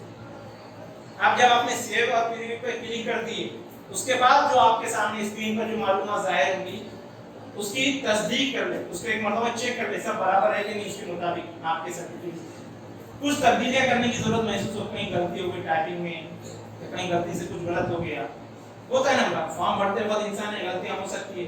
अगर कुछ गलती हो गई तो वहां पर एडिट का बटन होगा नीचे, एडिट के बटन पर क्लिक करके आप वापस उसे तब्दीली कर सकते हैं। तब्दील करके फिर भरी हुई मालूमात की फिर से वापस तस्दीक करने के लिए सेव प्रीव्यू पर क्लिक। उसके बाद आपको फीस भरना है। जब एक मर्तबा फीस भरेंगे, फीस भरने के बाद फॉर्म में किसी भी किस्म की तब्दीली नहीं की जा सकती, एजुकेशन बोर्ड भी नहीं कर सकता है। फीस जब पे कर लिया आपने, फॉर्म सबमिट कर दिया पूरा, उसके बाद आपकी जो तो किसी भी तरह की उसमें करेक्शन नहीं था। इस चीज को याद रखो, फीस भरने से पहले सब चेक करके बाद में लास्ट में फीस के ऑप्शन पे जाना। फीस भर दिया मतलब आपका फॉर्म फिलअप हो गया और उस फॉर्म की आपको प्रिंट निकाल कर उसके ऊपर आईडी पासवर्ड लिखकर अपने ओरिजिनल डॉक्यूमेंट्स में रखकर अच्छे से उसको हिफाजत से रखना है। ये आपको इम्तिहान के हाथ टिकट निकालने के लिए, इम्तिहान के लिए, बाद में रिजल्ट के लिए और सर्टिफिकेट के लिए, पास हो जाने के बाद इंशाल्लाह सर्टिफिकेट के लिए भी ये चीजें ये आपको काम में आएगा। ठीक है, अब पेमेंट पेज पर जाने के बाद कंफर्म एंड पे इस बटन पर क्लिक करके ऑनलाइन तरीके से डेबिट कार्ड या ऑनलाइन तरीके से फीस भरें। फीस भरने के बाद फॉर्म की प्रिंट निकालना ना भूलें और इस प्रिंट को बाहिफाजत महफूज रखें। ऑफलाइन और चालान के जरिए फीस पे नहीं की जा सकती, ऑनलाइन ही मेथड है उसका। अब टाइम टेबल देख लीजिए, आप सभी जानते हैं टाइम टेबल, फिर भी मैं बता दूं कि फॉर्म जो भरना स्टार्ट होंगे 3 अगस्त से, मंगल के दिन से फॉर्म भरना स्टार्ट होने वाले हैं। 3/8/2021 से 25/8/2021 23:59 यानी रात में 12 बजे तक 25 तारीख फॉर्म के रजिस्ट्रेशन होगा। और खास तौर से ये बात बताऊंगा कि पहली फुर्सत में फॉर्म भरे पहले दिनों में ही, बाद में साइट पे लोड आता है, साइट बंद होती है, स्लो होती है, हैक होती है, तो जितने जल्दी फॉर्म भरेंगे उतना अच्छा हो, लास्ट के लिए इंतजार में ना बैठे। ठीक है, और फॉर्म भरते वक्त एक चीज ये देखिए, लास्ट टाइम मैंने स्पेशली देखा था और उस चीज को करेक्शन भी कराया था कि नाम, मिडिल नेम और सरनेम, तो सरनेम का तो मतलब नहीं नेम और मिडिल नेम में अक्सर हमारे पास जैसा कि लड़की का नाम है फरहत बेगम, फरहत अंजुम, ऐसे 2 नाम होते हैं। लड़कों में मोहम्मद तारिक, अब्दुल माजिद, इस तरह से नाम होते हैं, है ना। तो वहां पर स्पेस नहीं आता है, अब्दुल और माजिद के बीच में स्पेस नहीं आएगा। तो ये अगर है तो फॉर्म फिलअप ना करें, बल्कि उसको ईमेल करें किसी पुणे को कि यहाँ पर करेक्शन कर दो, तो आप करेक्शन की स्पेस आना चाहिए, क्योंकि अगर स्पेस वहाँ नहीं आया वैसा ही आपके हाल टिकट पे आएगा, वैसा ही रिजल्ट पे आएगा। उस टाइम आप थोड़ा सा रुककर वेट करके करें तो हो जाए, क्योंकि लास्ट टाइम मैंने तो बस ईमेल करके ये करेक्शन करवा चुका हूँ, क्योंकि मेरी की तरफ से लास्ट में मेल भी फीडबैक मेल भी आया था कि आपका करेक्शन हुआ 3 दिन के बाद और वो चीज़ अंदर चालू हो गई। इसके साथ इस बार तो उम्मीद है कि देंगे पिछले बारी के हिसाब से देखकर, लेकिन मैंने पिछले साल की स्कॉलरशिप के इम्तिहान देखा तो उसमें स्पेस नहीं है, अभी फिर निकाले उसमें स्पेस नहीं है, तो शायद हो सकता फिर वो भूल गए, क्योंकि जो मराठी जो नेम्स होते हैं गैर मुस्लिमों के उसमें एक ही नाम होता है और उस हिसाब से उनको आसानी से हो जाता है, लेकिन हमारे पास 2 नाम होते हैं अक्सर, जैसे मैंने भी मिसाल दिया। तो अगर ये प्रॉब्लम रही तो थोड़ा रुककर मेल डालकर जब ये करेक्शन हो जाए उसके बाद पहली फुर्सत में फॉर्म भरें, अगर ये ऑलरेडी आ रहा है तो पहली फुर्सत में फॉर्म भरें। उसके बाद प्रवेश पत्र ऑनलाइन प्रिंट कार्ड, यानी कि हॉल टिकट के आप प्रिंट कर निकाल सकेंगे 25/9 से 10 तक, 25 सितंबर से 10 अक्टूबर तक, और इम्तिहान है 10 अक्टूबर को। पहला पेपर 10:30 बजे से 1 बजे तक, दूसरा पेपर 2 बजे से 4:30 बजे, और इस डेट में 10 तारीख की जो डेट है तब्दीली होने के पूरे चांसेस हैं। कोविड की वजह से भी तब्दीली हो सकती, केसेस वगैरह बढ़ गए तो पोस्टपोन हो सकता। लास्ट टाइम जैसे सीटीटी का इम्तिहान हुआ था, दूसरा फिर यूपीएससी एमपीएससी का एग्जाम 10 तारीख को ही है, तो ये डेट आगे बढ़ सकती, जो भी बढ़ेगी या नहीं बढ़ी, तो इस चीज को मेरे लिए भी आप अपडेट करें। सिलेबस एंड रेफरेंस बुक हिसाब, अभी एक पीडीएफ आया है 5 पेज का, उसके अंदर अच्छा हिसाब बना के दिया है, जिस बंदे ने भी दिया है, बहुत अच्छे से पूरी चीजें दी हुई है। सिलेबस क्या है आपका निसाब, मराठी में वेबसाइट पे आप देख लेंगे तो हर सब्जेक्ट के आगे दिया हुआ है। फर्स्ट 10 पहली जमात से लेकर 10वीं जमात तक की टेक्स्ट बुक, इसके अलावा बाहर कुछ नहीं पढ़ने का, कुछ नहीं, सिर्फ टेक्स्ट बुक पढ़ना है 120 नंबर के लिए। First language, second language, math, science, environmental studies, इन सब के मिला के 120 सवाल आने वाले, और 120 सवाल चैलेंज देता हूं मैं कि आपके पहली जमात से लेकर 10वीं जमात तक की टेक्स्ट बुक जो आपको यहाँ नजर आ रही, इसके बाद एक सवाल भी नहीं रहने वाला। मैंने जो कहा था ना कि नोट्स अपने बनाओ, इसीलिए नोट्स बनाने वाले ने पढ़ के नोट बनाया, मेन पॉइंट जो लगे उसने लिख दिया, उस मेन पॉइंट की वजह से उसके बाद की लाइन उसके पहले की लाइन उसको याद है, लेकिन आप दूसरे के नोट्स पढ़ेंगे तो आपको खाली 30 लाइन याद है, उतना ही समझ में आ रहा है। एग्जाम में उससे पहले के उसके बाद की लाइन पर सवाल पूछ लिया तो आप जवाब नहीं दे सकते। उर्दू के लिए, इंग्लिश के लिए या मराठी के लिए, लैंग्वेज के लिए हमारे पास ख्याल है ग्रामर पढ़ लो, टीटी में सब हो जाता है, और फिर हम बोलते हैं वो मुसन्निफ का पूछा, किताब का पूछा, ऐसा बाहर से नहीं सीख उठा के पूछ लेता हूँ, किताब में से पूछता हूँ, ये फला किताब का मुसन्निफ कौन है, ये किताब में लिखा हुआ है, पहली से 10वीं तक की जो किताब ऊपर की क्लास में जाएंगे मुसन्निफ का तारुफ होता है, उसके मजमूए कलाम होते हैं, उसके अंदर कौन सी किताब है, कौन सा शेर किस किताब से है, कौन सी गजल किस किताब से, शेर आता है किस शायर का है, किस दीवान से है, ये सब अंदर लिखा हुआ होता है कि ये गजल कौन से दीवान से लिखी है, ये सब चीजें अंदर मौजूद होती है। तो एक लाइन पढ़ेंगे, आप उर्दू का पढ़ रहे हैं ना तो सिर्फ ग्रामर ना देखें, उर्दू इंग्लिश मराठी लैंग्वेजेस में ग्रामर ना देखें, एक लाइन पढ़ें, क्योंकि अंदर शख्सियत के सबक होते हैं, अभी जो लोग होते हैं शायर अजीब, उनके ऊपर सबक होते हैं। उर्दू है तो हमारे कुछ इस्लामी शख्सियत पे भी सबक होते हैं, ये सवाल कहाँ से आते, अंदर से यार स्पेशल इस्लामियत का पूछता नहीं, इस्लामियत बोल के नहीं पूछता कि कोई मुसलमान है, इस्लाम के ताल्लुक से नॉलेज है कि नहीं।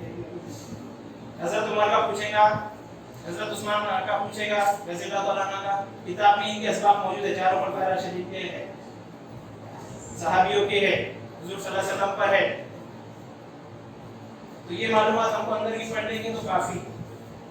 टीटी के लिए इसके अलावा अगर इस्लामियत के अलग से पूछने के बैठे नहीं, वहां पूछा था उसने कि हजरत उमर फारूक का सवाल पूछा था, तो उमर फारूक इन सामान्य भी पढ़ते बैठे हैं, तो उसमें से फिर सवाल आएंगे, सुनने को नहीं है, वो सब अपने से पूछेंगे, अपने से जो आपको कैसी किताबें हैं। तो सिलेबस तो आपको समझ में आ गया। 120 नंबर का बचे 30 नंबर नफ्सियात के। बीएड की बुक पहला पेपर है तो बीएड की बुक, दूसरा पेपर है तो बीएड की बुक।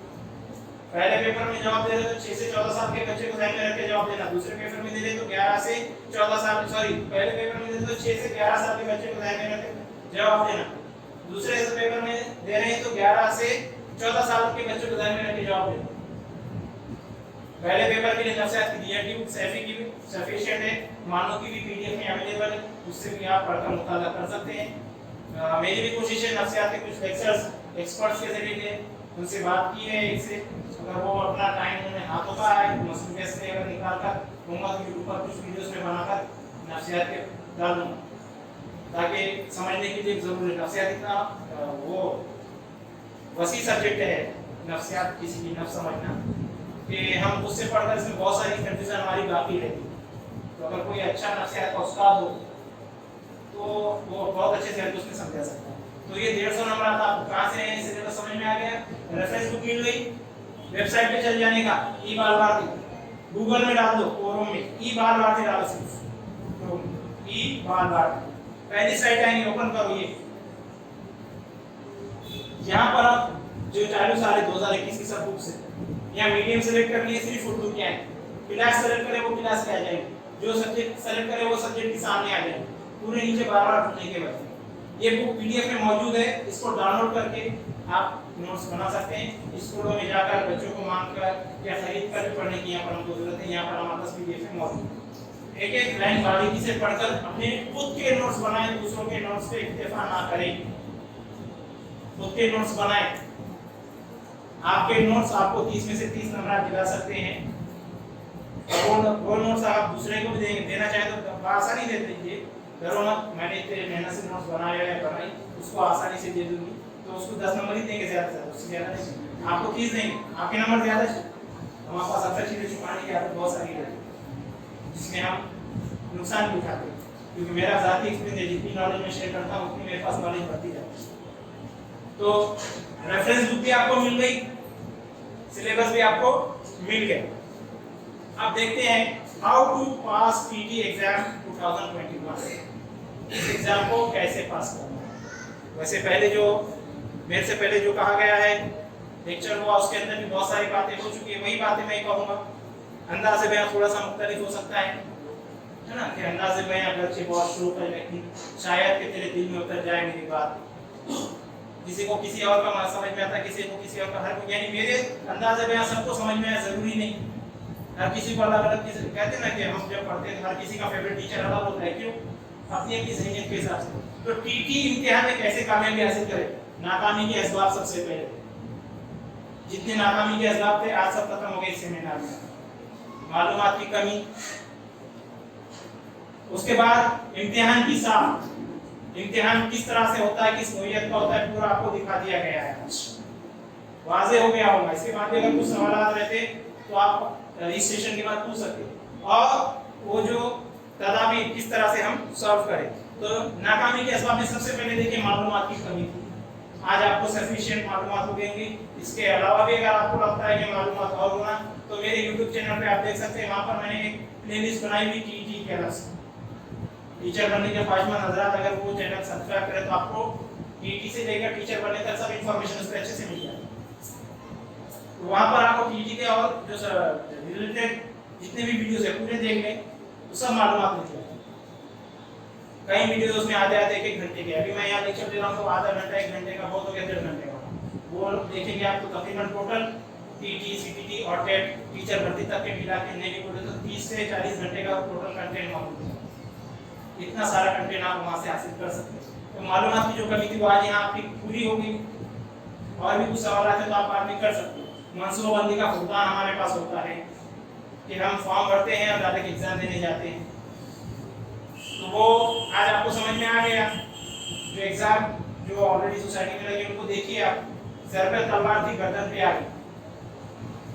बहुत सारे लोगों ने टीटी सीटीटी को इजी दिए, नहीं दिए इम्तिहान, या सिर्फ पेपर भर के एग्जाम देके आए, पास नहीं हुए, रह गए।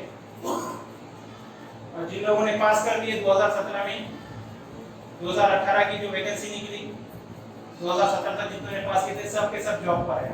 जीटी पास के टोटल सब के सब जॉब। तो मनसूबाबंदी करें, प्लानिंग करें। इससे पहले भी कहा गया है हर चीज का टाइम टेबल होना। हमारे पास अगस्त सितंबर अक्टूबर 2 ही महीने, अगस्त और सितंबर, अक्टूबर में इम्तिहान है। 60 दिन में आप पहली से 10वीं तक का सिलेबस कैसा कवर करेंगे अपने नोट्स बनाकर, इसका पूरा प्लानिंग होना। टाइम टेबल बनना, सबसे पहले टाइम टेबल बनने को 2 से 4 घंटे लगते अगर तो, लेकिन वो 2 से 4 घंटे का उसके ऊपर अमल भी करो, नहीं तो 2 से 4 घंटे लगा के टाइम टेबल बना देते, उस पर अमल नहीं होता। टाइम टेबल बनाओ, उसके मुताबिक स्टडी करो। बेहतर वक्त है फजर के बाद का समय, कोई मसरूफियत नहीं है ना लड़कों को ना लड़कियों। फजर की नमाज पढ़े और उसके बाद 3 से 4 घंटे 2 घंटे जितना भी निकाल सकते निकालें, ठीक है। उसके बाद मश्क की कमी, पेपर बहुत है अवेलेबल। 2013 से लेके 19 तक के जितने पेपर है हासिल करें, धीरे धीरे आपको मिल जाएंगे वेबसाइट्स पर, ब्लॉग पर या व्हाट्सएप पर। परेशान ना हो पेपर पेपर पेपर करके।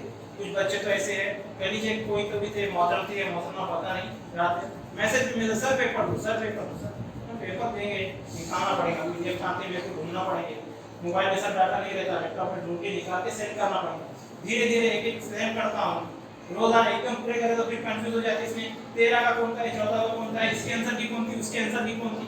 एक एक सेंड करे तो रहता है आज का ये पेपर था, तो पेपर आपको मिलेंगे। धीरे धीरे उसको, उसके लिए भी परेशान ना हो, पेपर कहाँ से मिलेंगे। तो मस्ट करो, ओएमआर शीट निकालो, ओएमआर शीट भी दूंगा मैं, ओएमआर शीट की प्रिंट निकालो, टाइम लगाकर सॉल्व करो। अगर यहाँ लिया जाता है, असीम सर कंडक्ट करते हैं एग्जाम, तो यहाँ प्रैक्टिस कर सकते हैं, आप आगे एक माहौल में रहेगा, या नहीं आप घर पर भी कर सकते हैं। प्रिंट लेकर जेरॉक्स लेकर आ गए उसकी, घर पे बैठ कर मोबाइल में ना कर, जब मस्ट कर रहे हैं ना पेपर की जेरॉक्स निकाल कर तो अच्छा है। उसकी जेरॉक्स निकालो, ओएमआर शीट पे पूरा भरो, बुले वगैरह जो राउंड सेम बराबर करके करिए।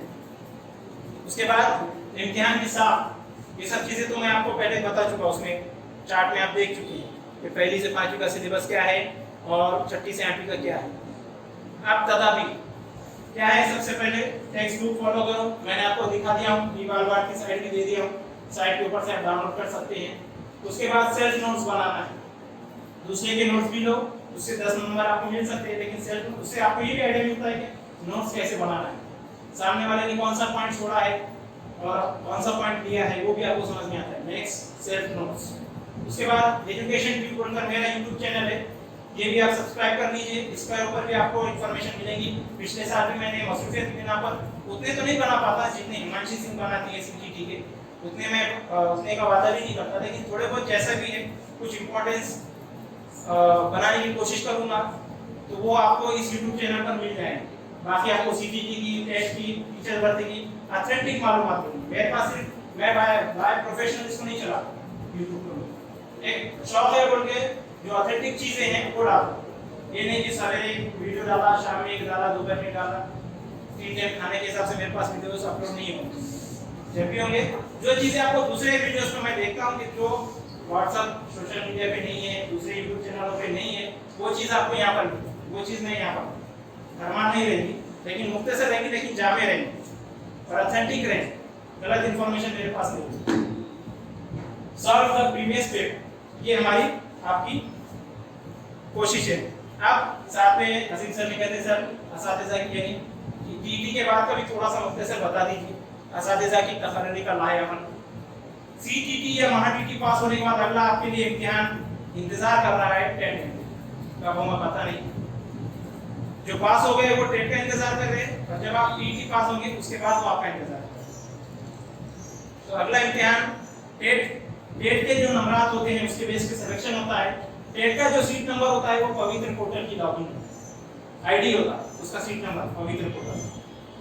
पवित्र पोर्टल वो साइट है जहां पर आपको एडवर्टाइजमेंट आएगी, वहां पर आपको फॉर्म फिल करना है, और उसके बाद वहां पर जो तो आपको प्रेफरेंस आएंगे, प्रेफरेंस सेलेक्ट करना है, और वो सेलेक्ट प्रेफरेंस के बाद जो तो मेरिट लिस्ट में अगर आपका सिलेक्शन होता है तब आपका जो तो अपॉइंटमेंट लेटर आपको आता है। यहाँ पर सिर्फ उर्दू मीडियम की गवर्नमेंट्स की जगह है, क्योंकि माइनॉरिटीज को पूरा अख्तियार है भर्ती, तो माइनॉरिटीज वाले जगह उर्दू मीडियम की पोर्टल पे नहीं आती, मराठी मीडियम के है उर्दू मीडियम के नहीं, उर्दू मीडियम के सिर्फ गवर्नमेंट की जगह है। अगर प्राइवेट के भी आने लगे तो जैसा उनके हजारों में निकले 12,000 13,000 तो हमारी भी 5-6,000 तो रहेंगे अगर प्राइवेट की भी आने लगे। और फ्यूचर में 4-5 साल के बाद इंशाल्लाह उर्दू प्राइवेट भी पवित्र पोर्टल पे आ जाएंगे या गवर्नमेंट पे देख लें। उसके बाद तालीम और पेशा काबिलियत। अभी आपने एलिजिबिलिटी देखे थे टीजी, अब टीचर बनना है आपको तो क्या होना, अगर आप फर्स्ट 5th के लिए अप्लाई कर रहे हैं तो आपको डीएड या बीएड होना जरूरी है। उसके बाद टीटी या सीटीटी पास होना जरूरी है और उसके बाद टेट इम्तिहान देना जरूरी है।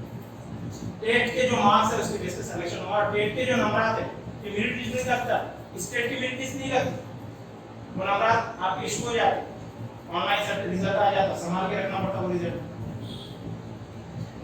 अच्छे से फोटो पे कर उसकी प्रिंट निकाल कर लेमिनेशन करके रखना क्योंकि अक्सर साइड चेंज होती रहती। अब टेट के फिर मार्क्स का मेरिट कैसा लगता, आपने परभणी जिले के अप्लाई करे 10 जगह है जहां पर 20 लोगों ने अप्लाई कर, तो इन 20 लोगों का मेरिट सिर्फ परभणी की लगता।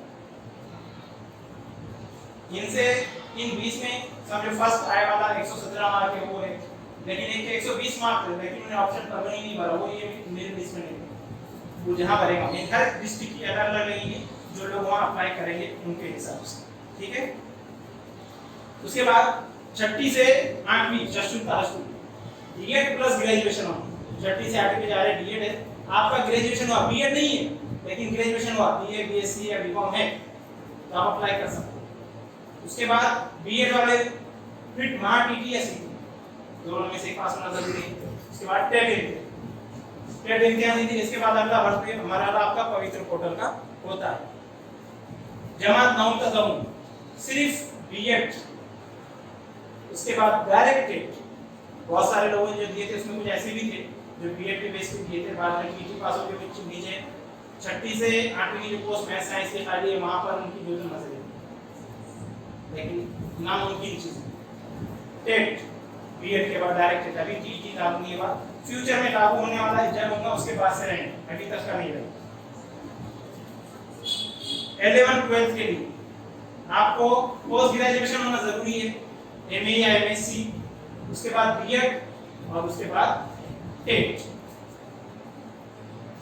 अब उम्र टीटी सीटीटी ये इम्तिहान कोई भी दे सकता, 18 साल के ऊपर का कोई भी शख्स दे सकता, जिस जो रिटायरमेंट पे है ना वो भी दे सकता, देना चाहे अगर शौक आया किसी को आता है, जाहिर सी नहीं है। मुमरा में सेमिनार हुआ था मेरा, ऑलरेडी अच्छे फुल पेमेंट पे जो जॉब उस पे पोस्ट पे है, आईटा के कुछ जिम्मेदार थे वहाँ पर, आईटा ने कंडक्ट किया था। तो मेरे लेक्चर के बाद उन्हीं के अंदर तो ख्वाहिश हुई कि हम भी एग्जाम देके अपनी काबिलियत साबित करें। उन्होंने भी इम्तिहान दिया, बाद में माशाल्लाह पास भी हुए। तो होता है एग्जाम कोई भी दे सकता है वहाँ टीटीसी, लेकिन नौकरी के लिए अप्लाई करने वालों की उम्र की हद है। ओपन के लिए 38 ईयर तक आप अप्लाई कर सकते हैं। जिस दिन टेट इम्तिहान होगा उस दिन की डेट पकड़ी जाएगी। और reservation category SC, ST, NT, BJ, OBC, SBC, EWS, include EWS 43 है। 43 के बाद आप अप्लाई नहीं कर सकते। हैंडीकैप है 45 है, ठीक है। इसमें कुछ एक सवाल होगा अक्सर का कि ईडब्ल्यूएस वाले 43 का जीआर देंगे। बाकायदा टेट की इंफॉर्मेशन का मैंने टीटी पास के बाद लास्ट ईयर वीडियो बनाया था, उसके अंदर मैंने जीआर का रेफरेंस भी दिया हुआ है, पूरी मालूमात स्पेशली दी हुई, वहां से आपको जीआर की इंफॉर्मेशन लेके महाराष्ट्र शासन से लेकर आप निकाल सकते हैं। आप सभी को फ्यूचर के लिए बेस्ट ऑफ लक। कांटेक्ट करने के लिए आपके पास मेरा नंबर सेव कर रख सकते हैं। एजुकेशन ट्यूब मेरा यूट्यूब चैनल पर आप सब्सक्राइब कर सकते हैं। टेलीग्राम पे चैनल है, व्हाट्सएप पे मैंने चैनल बंद कर दिया आपको टीटी एग्जाम के बाद। कुछ और भी वजूहत थी और सिर्फ 258 कैंडिडेट्स इसमें ज्वाइन कर सकते थे। 10-12 ग्रुप हैंडल करना बहुत मुश्किल जा रहा था। एक चीज सब में डाल खुद को ही बोल दिखता था, एक चीज कहीं ग्रुप। तो यहाँ पर आप टेलीग्राम में 1 लाख तक ज्वाइन हो सकते हैं। फिलहाल तक 1500 से ज्यादा कैंडिडेट ज्वाइन है। तो तो टेलीग्राम ग्रुप पे ज्वाइन हो सकते हैं, वहाँ पर आपको मेरी टोटल इन्फॉर्मेशन मिलती है। फेसबुक पर भी चैनल पेज है, उसके ऊपर भी सभी इन्फॉर्मेशन आती है, वो भी आप देख सकते हैं। और किसी का कोई सवाल है, कोई क्वेरीज, कोई कुछ पूछना चाहे तो पूछ सकता है। इसके बाद में आप सभी से दुआ की दरख्वास्त के लिए कहते हुए अपनी जगह देता हूं। अल्लाह हाफ़िज़। जी आपने इसे अगर उन्होंने का काफी सैर हासिल की है, तमाम चीजें की पीटी के जरिए दरख्वास्त में पेश की, इसके बावजूद भी अगर आपके जहन में कोई सवाल है तो पूछ सकते हैं।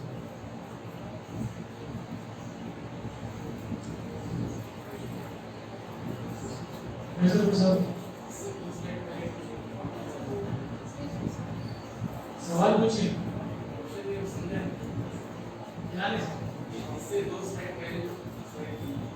दो स्लाइड पहले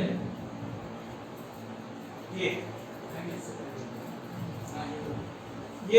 जमात माउंट का काउंट के लिए, यानी अगर आप 9वीं और 10वीं के लिए अप्लाई कर रहे हैं तो आपकी क्वालिफिकेशन क्या होनी चाहिए, वो है बीएड और टेक। सिर्फ बीएड है, आप अप्लाई कर सकते हैं, बीएड नहीं कर सकते 9वीं 10वीं को, टीटी नहीं, टीटी की जरूरत नहीं है। 9वीं 10वीं 11वीं 12वीं को टीटी नहीं है, फ्यूचर में आने वाली है, 2023 तक आ सकती है, उसके बाद आएगी 100% आएगी, लेकिन जिस तारीख को जीआर आएगा उसके बाद से लागू होगा, अभी नहीं। जब वो आएगा तो पूरा सीटीटी महाटीटी सबका जो तो पैटर्न चेंज होगा। न्यू एजुकेशन पॉलिसी जब लागू होगी महाराष्ट्र में, तब बुलंदर के लिए टीटी कंपलसरी होगा, उसकी तरफ से जीआर। आप कुछ पूछना चाहते हैं? सर, हमारे फ्रेंड का एक डाउट था कि एग्जाम कितने बार अटेंड कर सकते हैं, पूछ रहे हैं। क्या एग्जाम को अटेंड करना है। महाटीटी आप कितने बार भी दे सकते हैं, मुतादिद बार का है ना, लेकिन महाटीटी के बाद जो अगला एग्जाम होता है सीटीटी और महाटीटी, आप जिंदगी में कितनी बार भी दे सकते, देना चाहिए। आप 5 बार हर साल दे सकते हैं। जो गाइड करने वाले हैं उन्होंने भी देना चाहिए वक्तन फौक्तन, ताकि नया क्या नाम पता चले, राह पे चले हुए तो बता सकते। लेकिन अगला जो इम्तिहान है इसके बाद टेट, जिसके ऊपर सिलेक्शन होता, वो लाइफ में सिर्फ 5 बार दे सकते हैं। आप लाइफ में 5 बार दे सकते, उसकी लिमिट है। तो जब अपने में अगर हम उसके लिए क्वालिफाई नहीं है तो टेट इम्तिहान नहीं देना चाहिए, क्योंकि एक चांस चले जाता है। जैसा अभी 2017 में जिन्होंने टेट दे दी है, टीटी पास कर बिना, उनका एक चांस चला गया है। टेट एग्जाम की वैलिडिटी नहीं, टेट एग्जाम की वैलिडिटी नहीं, टेट एग्जाम की वैलिडिटी है, उसके जो मार्क्स है आपको नौकरी लगने तक के वैलिडिटी, हाँ, या फिर आपकी एज बार होंगे, या एज बार हो गए या नौकरी लग। जिस दिन आपको कोई जगह का अपॉइंटमेंट लेटर आ गया टेट के मार्क्स के बेस पे, फॉर एग्जांपल मुझे परभनी का लेटर आ गया, मैंने जो एग्जाम दिया था 117 परभनी का लेटर मेरे को आ गया, अब वो मार्क्स मेरे उस दिन खत्म हो, 117 मार्क्स के बेस पे अब मैं दूसरी जगह अप्लाई नहीं कर सकता। दूसरी जगह मुझे अप्लाई करना है तो मुझे फिर से टेट देना पड़ेगा। अगर मैंने फॉर्म भरा पवित्र पोर्टल से हुआ, लेकिन मेरा सिलेक्शन लिस्ट में सिलेक्शन नहीं हुआ, कहीं नहीं हुआ, तो वो 117 मार्क्स में अगली वैकेंसी में या और कहीं पर इस्तेमाल कर सकते है। समझ में? और कोई सवाल? जी, इकोनॉमिकली वीकर सेक्शन,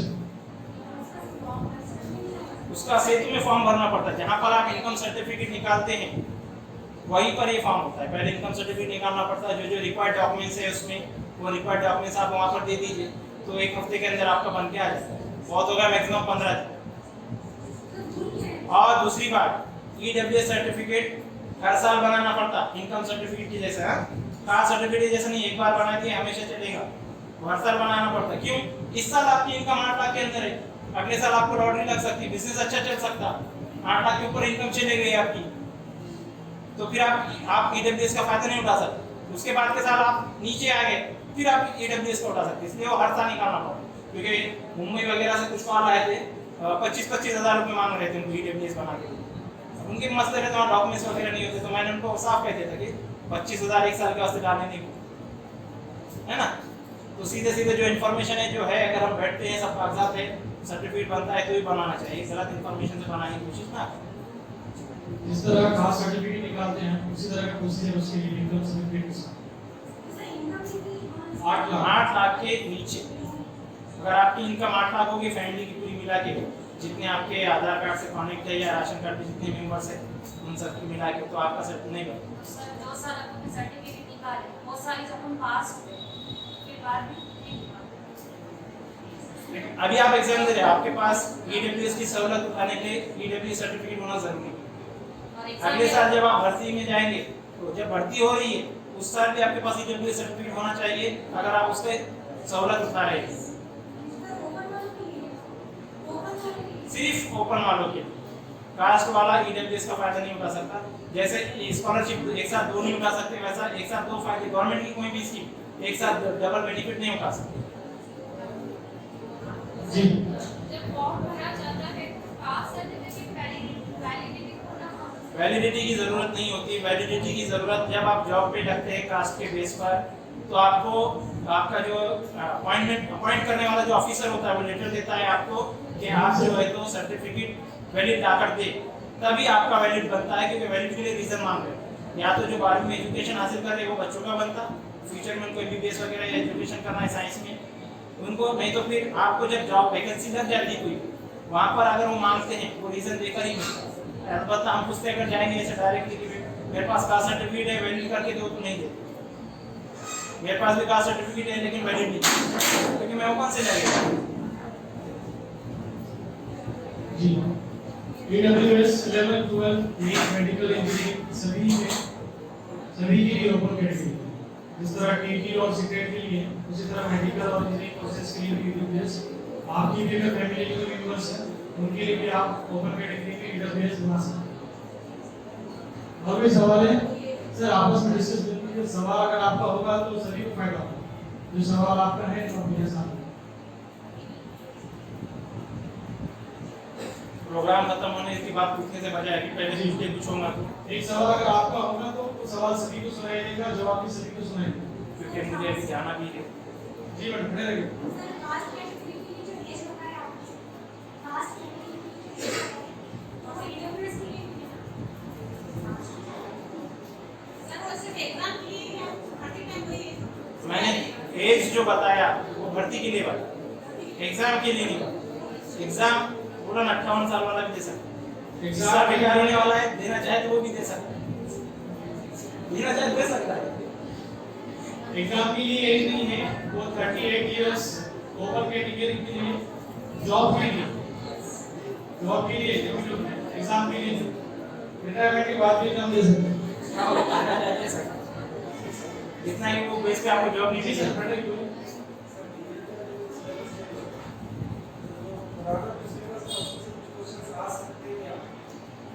डीएड के सिलेबस पे सवाल होते ही नहीं, सिर्फ एक सवाल होता है। 30 नंबर के जो सवाल होते हैं ना, उसमें से सिर्फ एक सवाल होता है। रहा जो नफ्सियात का ताल्लुक, तो नफ्सियात आप इस साल की भी पढ़िए, पिछले साल की भी पढ़िए।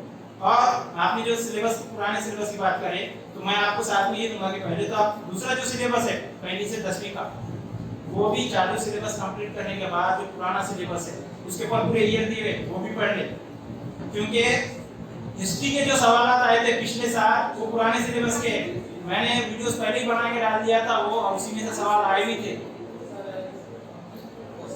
हाँ, तो इसमें कहा तो गया है कि प्रचलित अभ्यासक्रम, यानी जो अभी चल रहा है वो अभ्यासक्रम, लेकिन पेपर बनाने वाला जो होता है जाहिर सी बात है वो पुराने अभ्यासक्रम में आता होगा, उन्हें उसकी बुक लेके बनाता है।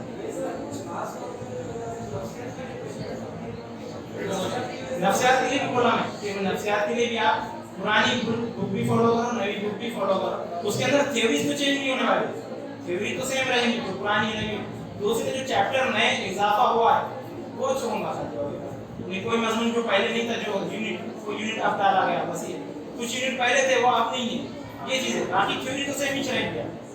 तो नफ्सियात को भी दोनों बुक्स देखना जरूरी है। चलिए, उम्मीद करता हूँ कि आप सभी को कोर्स जवाब यहाँ पर मिले होंगे, और जो यहाँ पर क्वेश्चन गाइड किए हैं उस सभी से आपको इसका फायदा होगा। इसके बाद में मोहम्मद अकबर सर, जो गवर्नमेंट गाइड कॉलेज, आपने मैं अनाउंस करता हूँ जो चीज़ें एक्सपेक्टेशंस हैं।